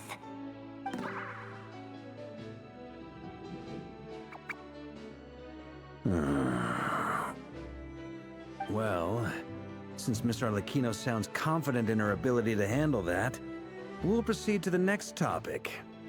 Yehoda, time to share that top-secret intel. Alright, listen up everyone. First, we now know that Rerir was originally a Conrian secret agent whose primary mission was to hunt down and assassinate the so-called Dregs of the Crimson Moon. The Dregs of the Crimson Moon? In the memories, there was a lot of talk about the Crimson Moon and Eclipse, and a whole bunch of other stuff from the time of Conria. To my knowledge, those were the names of two different Conrian dynasties. Long, long ago, it is said that the people of Conria worshipped the Crimson Moon, drawing a mysterious power from its reflection. But one day, A coup saw the Crimson Moon eclipsed, hence the name of the new dynasty that replaced it, and how it became the new emblem of Conria. Still, long after the Crimson Moon dynasty had fallen, the last ruler of the Eclipse dynasty, the Vinster King, still coveted the secrets it left behind. So, he sent the Rehir of Solnari to secretly hunt down the Crimson Moon's few remaining followers. In those days, Rerir showed no signs of madness. In fact, he was as normal as any other person. Oh, and he had a fiancé, or at least a would-be fiancé, called Tholindis. What's the matter?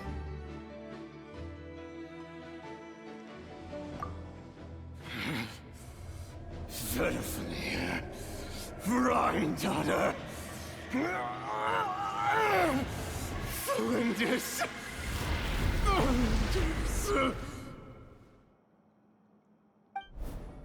Interesting. Anything else? What about this would-be fiancé of his? Do we know anything about her? Well, she was a researcher at the Universitas Magistrorum, but it felt like she was hiding some kind of secret. Oh, and one more thing. For some reason, Rerir's fragment also contains some of Tholindis' memories, though only a very small portion. Well, no shortage of potential leads, I'll give you that. In any case, it sounds like we can conclude that while Tholindis was still around, Rerir appeared to be lucid and quite normal. Tholindis, it seems, must have been the one thing in this world that he couldn't let go of. Tell me though, were these pure-blood Conrians we're talking about here? Why do you need to know that? Hold on. If she was a pure-blood Conrian... Oh yeah! Just like how it was with the captain! If we could somehow find her, do you think there's any chance Rerir might regain some of his sanity? It's possible, but it would take a miracle. We can't pin all our hopes on that. That merchant who Nefer knows, Dori Sangama Bay. Maybe we could hire her to look into it. All right then. Let's keep working in our separate teams. Traveler, Paimon, Kutar, and Miss Arlecchino will go look for the iridescent moon's marrow. As for the others... On the way over here, I noticed that the Wild Hunt monsters had grown even more frenzied in their search for Kutar. At this rate, the people living here will be in grave danger too. So I'm thinking of gathering together some of our followers to go wipe them out. I'll head back to the curatorium and meet up with the boss. Feels good knowing we've all got something to be getting on with. Given that the Wild Hunt has been a lot more active lately, the Lightkeepers have likely begun their own operations too. If that is the case, someone will need to pass the news on to Flint's. I'll hold the fort for now, then discuss our next move with Flint's, Ino, and Anefa when they get back. Alright then. Well, the clock's ticking. If that's everything, we'll be on our way. We'd better get moving too. We'll try to buy you as much time as we can. Relax. Just do your thing. I decided to call in some backup since things are getting so hairy. Our reinforcements should be here any minute now. Stay safe, everyone. Dismissed.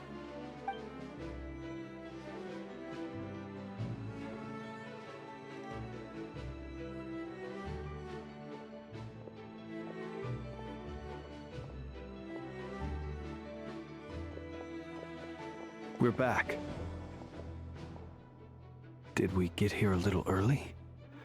Or a little late? A tad late. The others have already set off. To summarize, our resident moon goddess has found us a new ally, and Boss Nefer has uncovered some promising info. Everything going smoothly on your end? Not great. I don't know how long we can stall them for. The decoys are getting taken out way faster than we imagined. I'm gonna make some more later, but I need a timeout first. I'm so tired right now. Oh, right! Inefa, could you fill in Uncle Varka on what we just discussed with Flint's? Sure. Uncle Varka. You previously told us about how when you went to investigate a source of the Wild Hunt in Amsvartnir, you discovered that it was just a diversion. But according to Flintz's intel, several outbreaks of the Wild Hunt had already occurred in Nodcry in the period leading up to that. That was before Rerir had regained his body, when he was far from regaining his full strength. In other words, in theory at least, he still lacked the means to act in 2 places at once. Flintz, with everything that's been happening, the Lightkeepers across Nodcry are rallying to fight back against the Wild Hunt. They're gonna need your help. I know, I'm sure you're capable of coming up with something far more effective than decoys. But for now, you should stay here and get some rest. And Effa and I will head back over to Amsvartnir to see if there's anything I missed. I told you Uncle Varka would say that, didn't I? A deal's a deal. Not a word about my snack intake for the next week. Database updated. Reliability of Aino's predictions increased. What does that mean? They were betting on how you'd respond after hearing their intel. It's the obvious choice, isn't it? That's hardly worth betting on. We already decided that Anefa should go investigate the situation over at Amsvartnir on her own. You might as well stay here and keep watch. Someone needs to hang back and oversee our strategy meetings. And besides, you still haven't fully recovered from ambushing Rerir. So I've ended up with the easiest assignment. Well, I appreciate it, everyone. See you when you get back.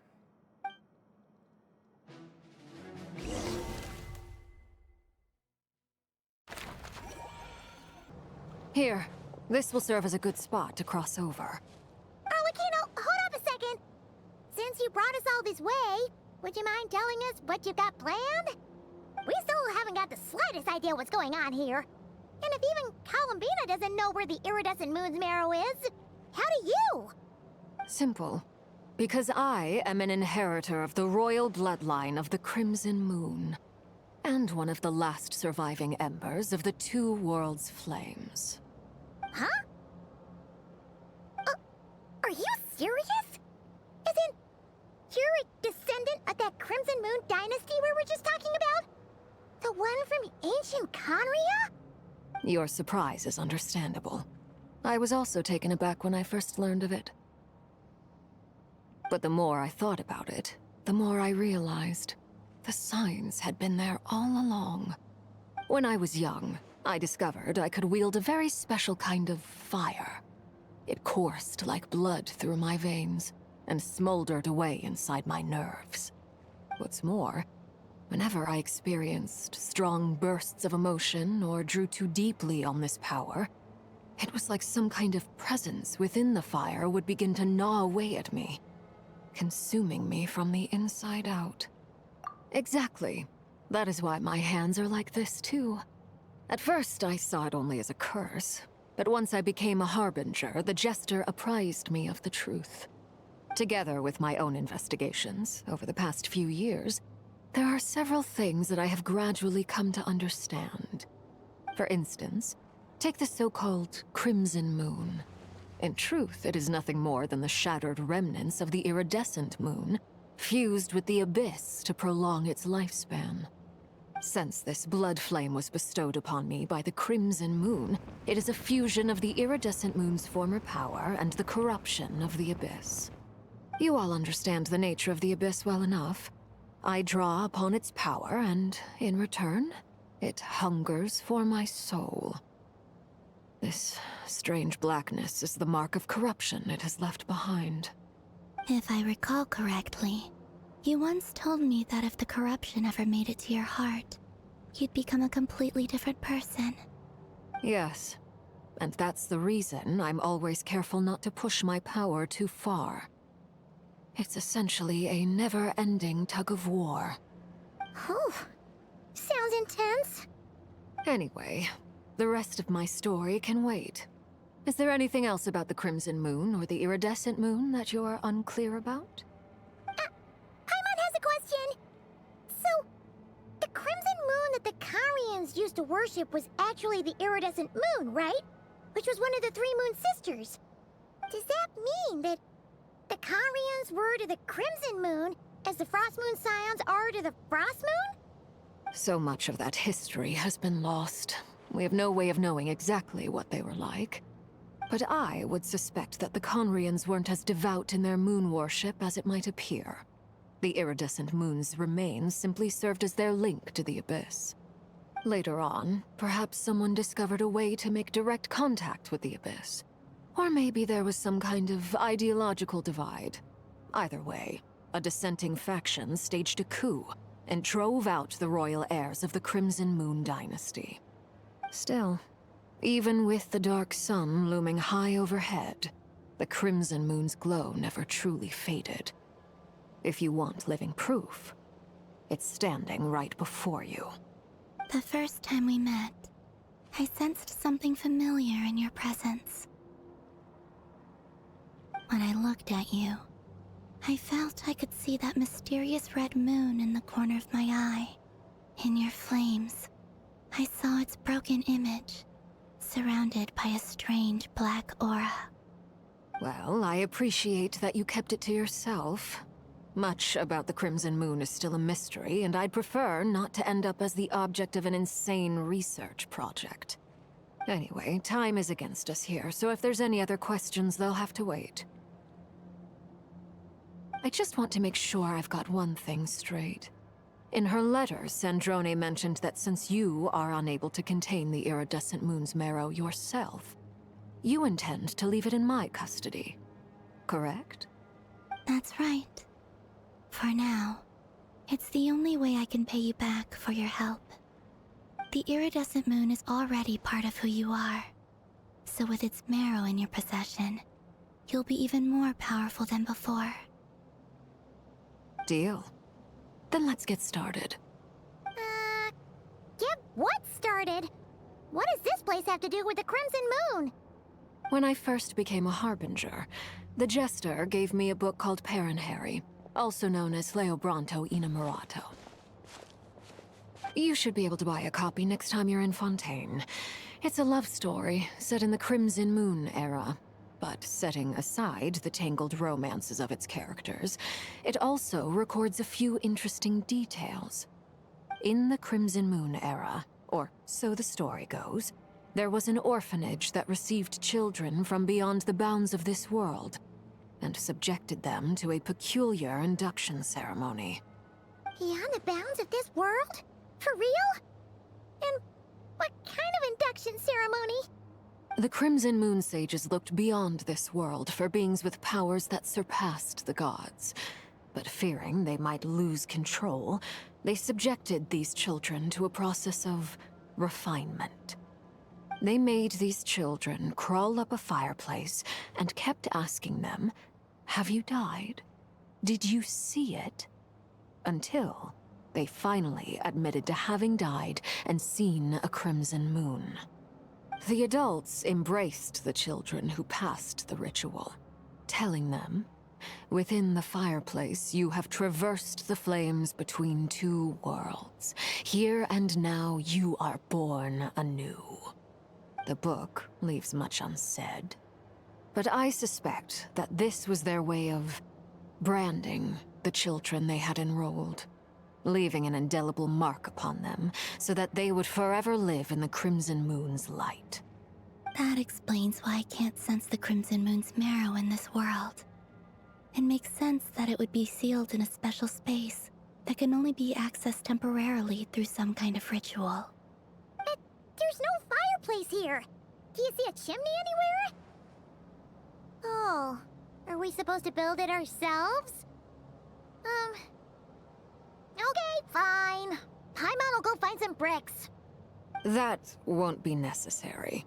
The fireplace is purely symbolic. The key to the ritual is crossing the flames between two worlds. In other words, the flames that burn within me. Those burned away by such flames leave behind a kind of ghostly afterimage in the world. In the days of Conria, people believed they could be used to bridge the gap between the two worlds of life and death. In short, I can open a passage to that space for you. That's the easy part. The catch is I'll need to stay on this side to keep the passage open, so I won't be able to come with you. Once you're inside, you'll have to find your own way. Very well. Then I'll open it up. Traveler, spare me a little more moonlight if you would. I may need it.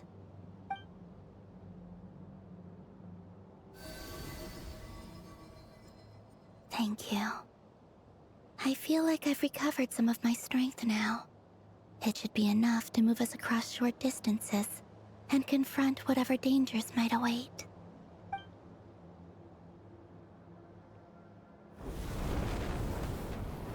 Mistress of the 7 hues of ages past, Great Mother of the present, crimson-clad sovereign of the 2 realms, by fire severed, by fire renewed, I offer myself now and beseech your descent.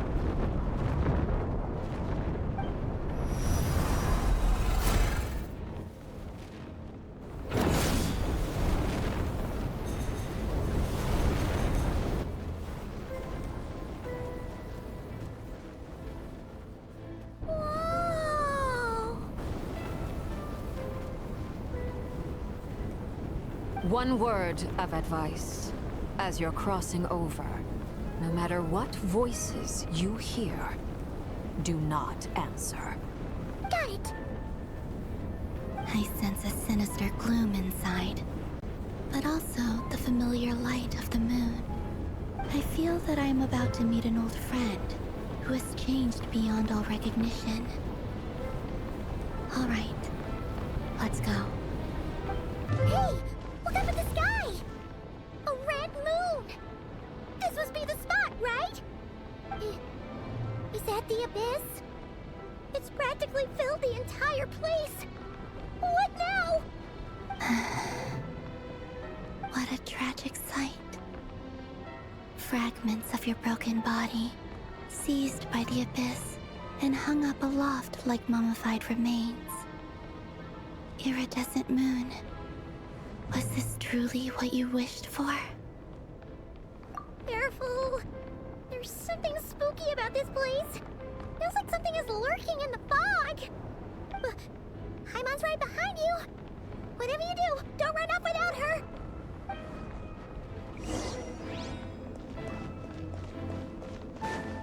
By the way, Columbina, didn't you tell us that the iridescent moon had shattered into pieces? The moon up there looks pretty whole to Paimon.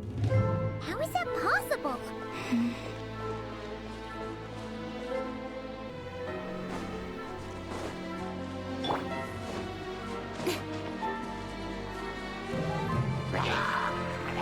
Don't blink! Hey!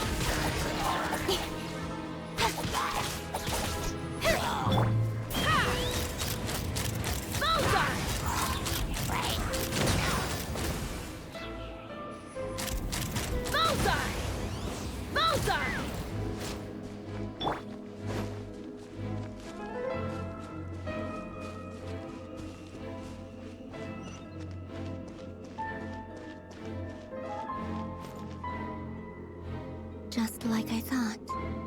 It was only a facade.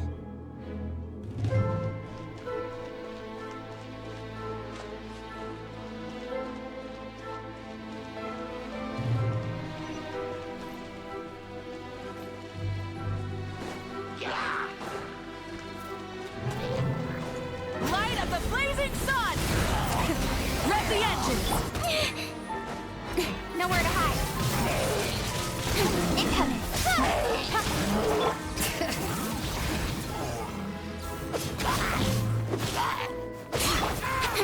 Speed of light!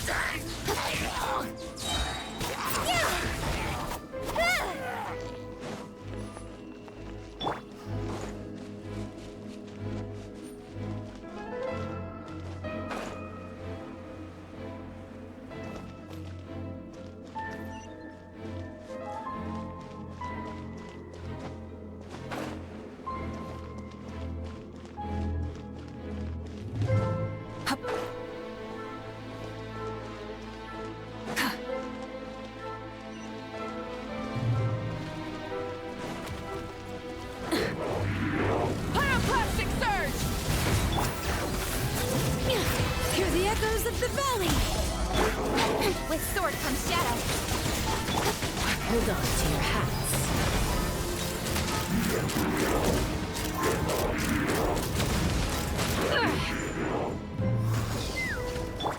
Don't blink! Light up the blazing sun! Try and stop me!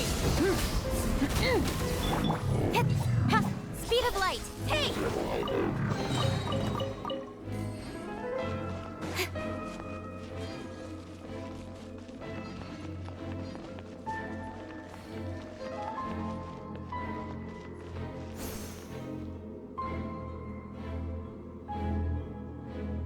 Huh? Huh? For real? That's way too high! There's no way we'll be able to reach it! No. I'm not sensing anything up there.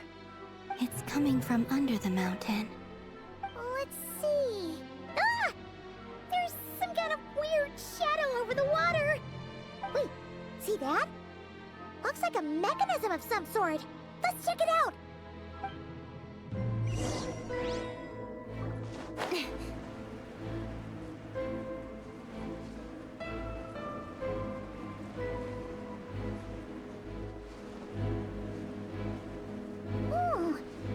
Looks like a device from the time of Kamria.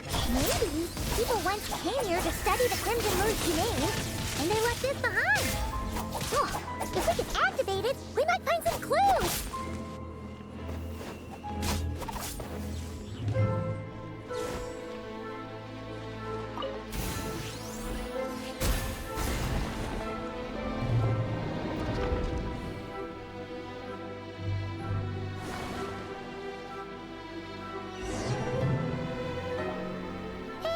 Look at that! Now that the mechanism's running, the shadow in the water looks different. Do you think these mechanisms might be the key to unlocking the secret? Let's try to find more of them! Thalindis, we'll leave the rest of the research in your hands. We'll be heading back now. I hope this isn't ruining date night. Ugh. Mind your own business. Just leave me some snacks on the table. Thalindis? Is that Rear's girlfriend? How come we're hearing her voice here? Oh yeah! So, do you think she was studying this strange space all along? The Abyss has made this space extremely unstable. Maybe that's why some of the things she said and did were preserved here. Like echoes. Or after images. Whenever I see this view, it takes me back to a poem from my childhood. Waning moon, oh lifeless damsel, weeping on the mountain crest. Mourning still in wistful tone, her fragile soul now laid to rest. For me, of all people, to be here investigating the mysteries of the Crimson Moon space.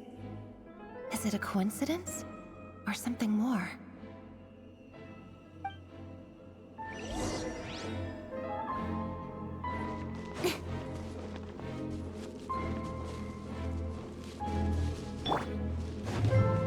Let's run! Open fire! Bullseye!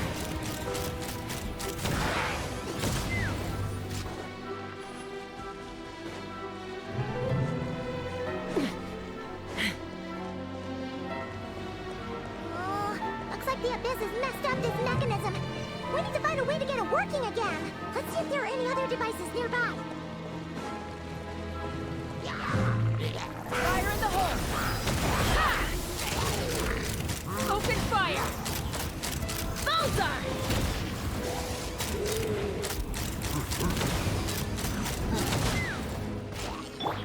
Incoming! Letting Crave's names echo! Pyroclastic surge!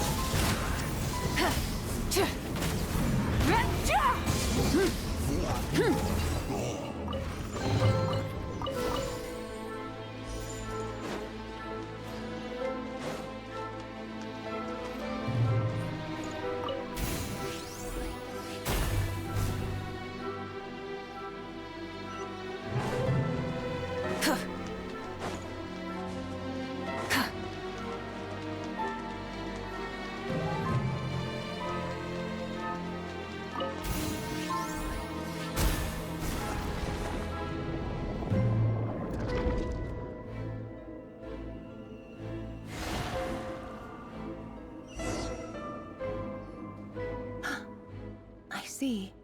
So the moon marrow, or rather the power of the 3 moons, is the key to unlocking... If it really does exist, then maybe this madness can finally be put to an end.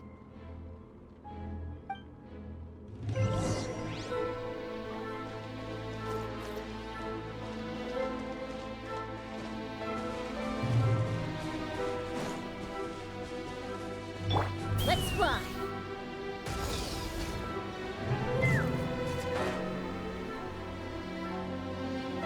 Take cover behind the rocks!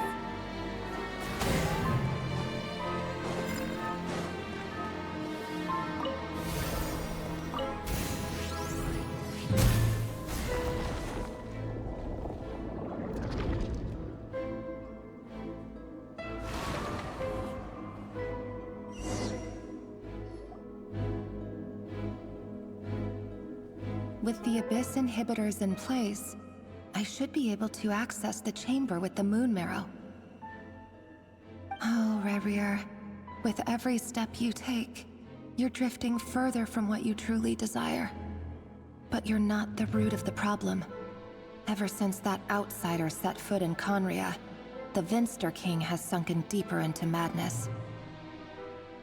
If only I could get my hands on that outsider.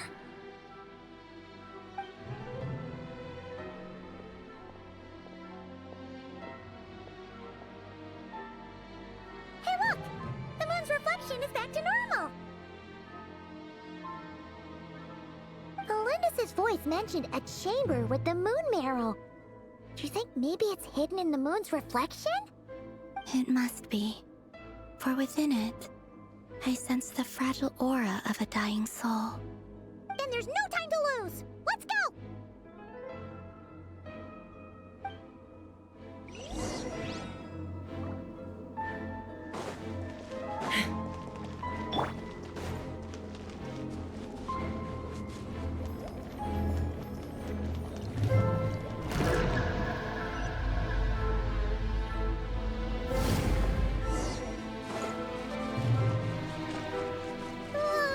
These things are so creepy! Looks like we'll have to destroy them if we want to get to the iridescent moon's marrow!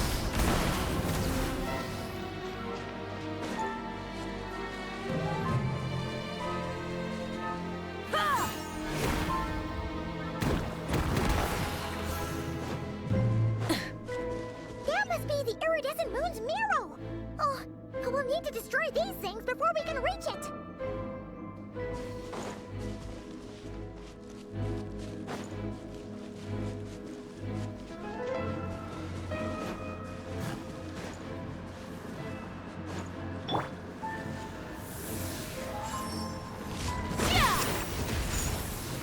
Take me up! Bullseye! Bullseye! Locked on! Open fire! With sword comes shadow. Hey! Hold on to your hats. Let's fly! Bullseye! Locked on! Bullseye! Bullseye! Try and stop me! Light of the blazing sun! Bring it!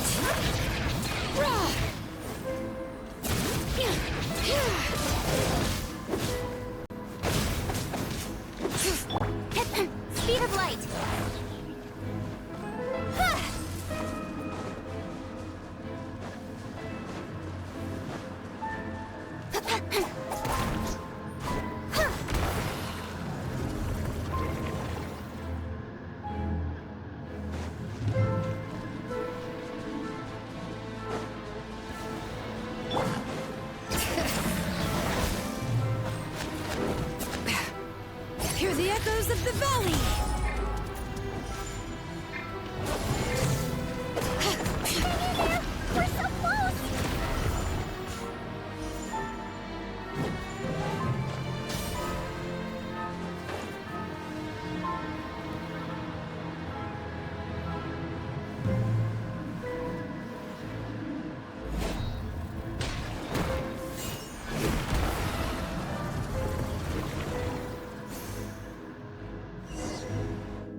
the iridescent moon's marrow, still burning away like an undying flame, yet now contaminated by the abyss.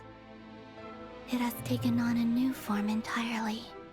If we can purify the abyssal power within, we should be able to obtain its untainted essence.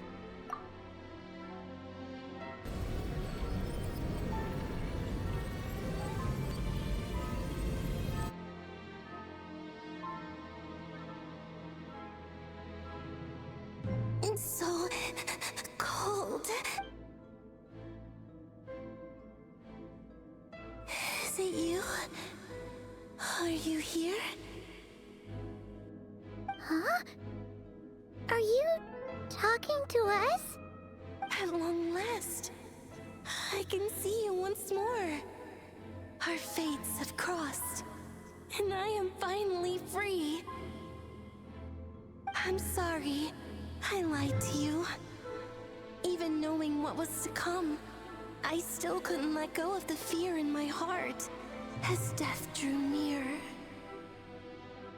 The moment the moon shattered, my body began to split apart piece by piece.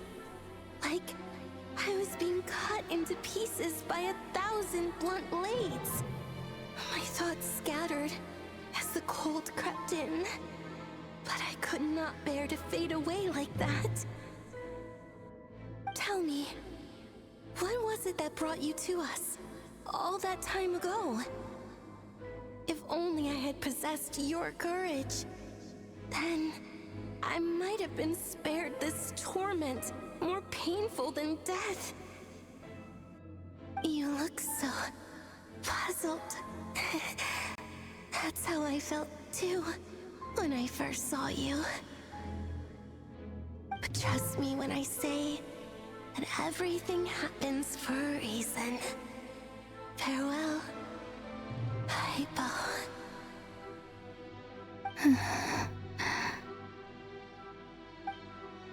What was that all about?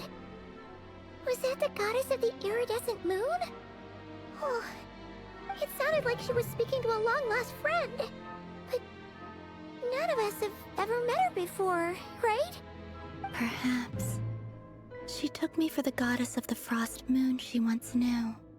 For a fading soul like hers, our auras must be too similar to tell apart.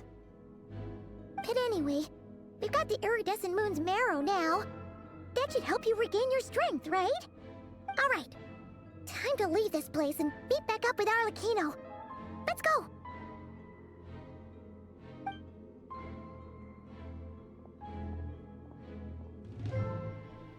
That's odd. This place looks different than when we came in. Waning moon, oh lifeless damsel. Oh.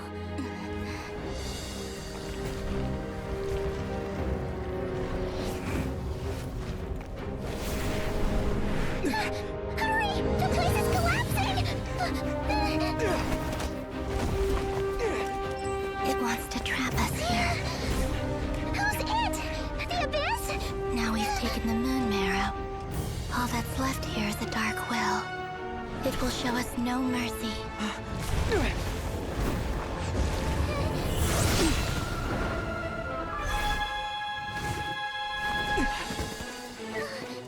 Give it back! The crimson moons! My marrow! My heart!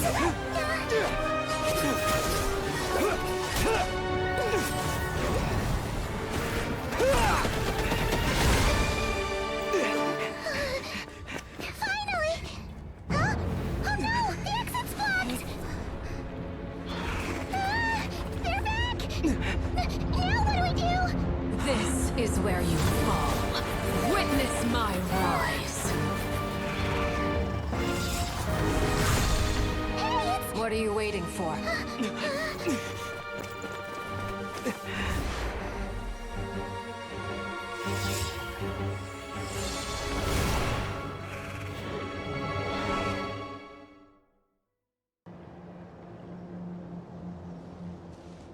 Oh, we made it! Was that you, Arlecchino? Did you save us? Wait, Oh, this? Don't worry. It's a small price to pay. The Abyss wanted to trap you inside, and I defied its will by bringing you out. No wonder it's a little angry.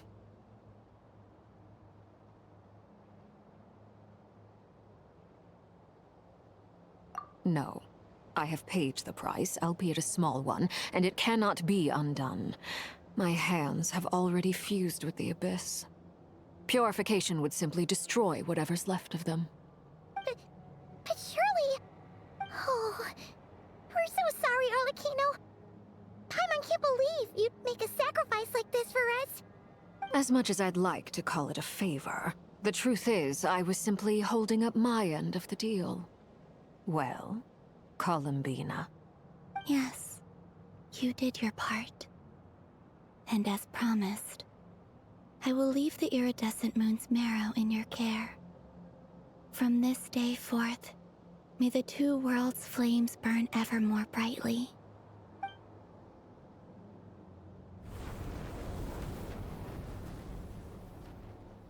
I'll take that as a blessing. Now, Columbina, give me your hand. Accept this moonlight I offer in return.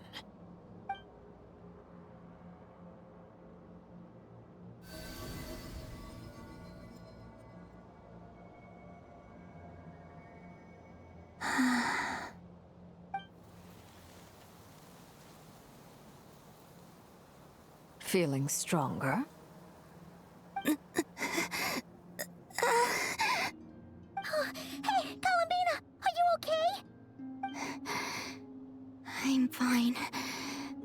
Our powers are a little at odds, that's all. By the Frost Moon's authority alone, wielding the power of the other moons was always going to be a stretch. Still, I think it's fair to say that your strength has returned. At least to the level it was at as Third Harbinger. It's still not enough.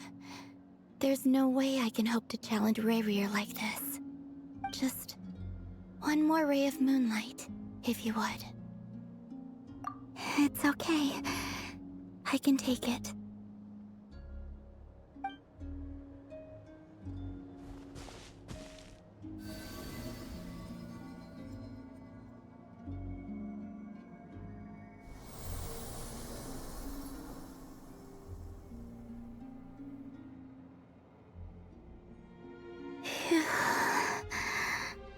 How about now?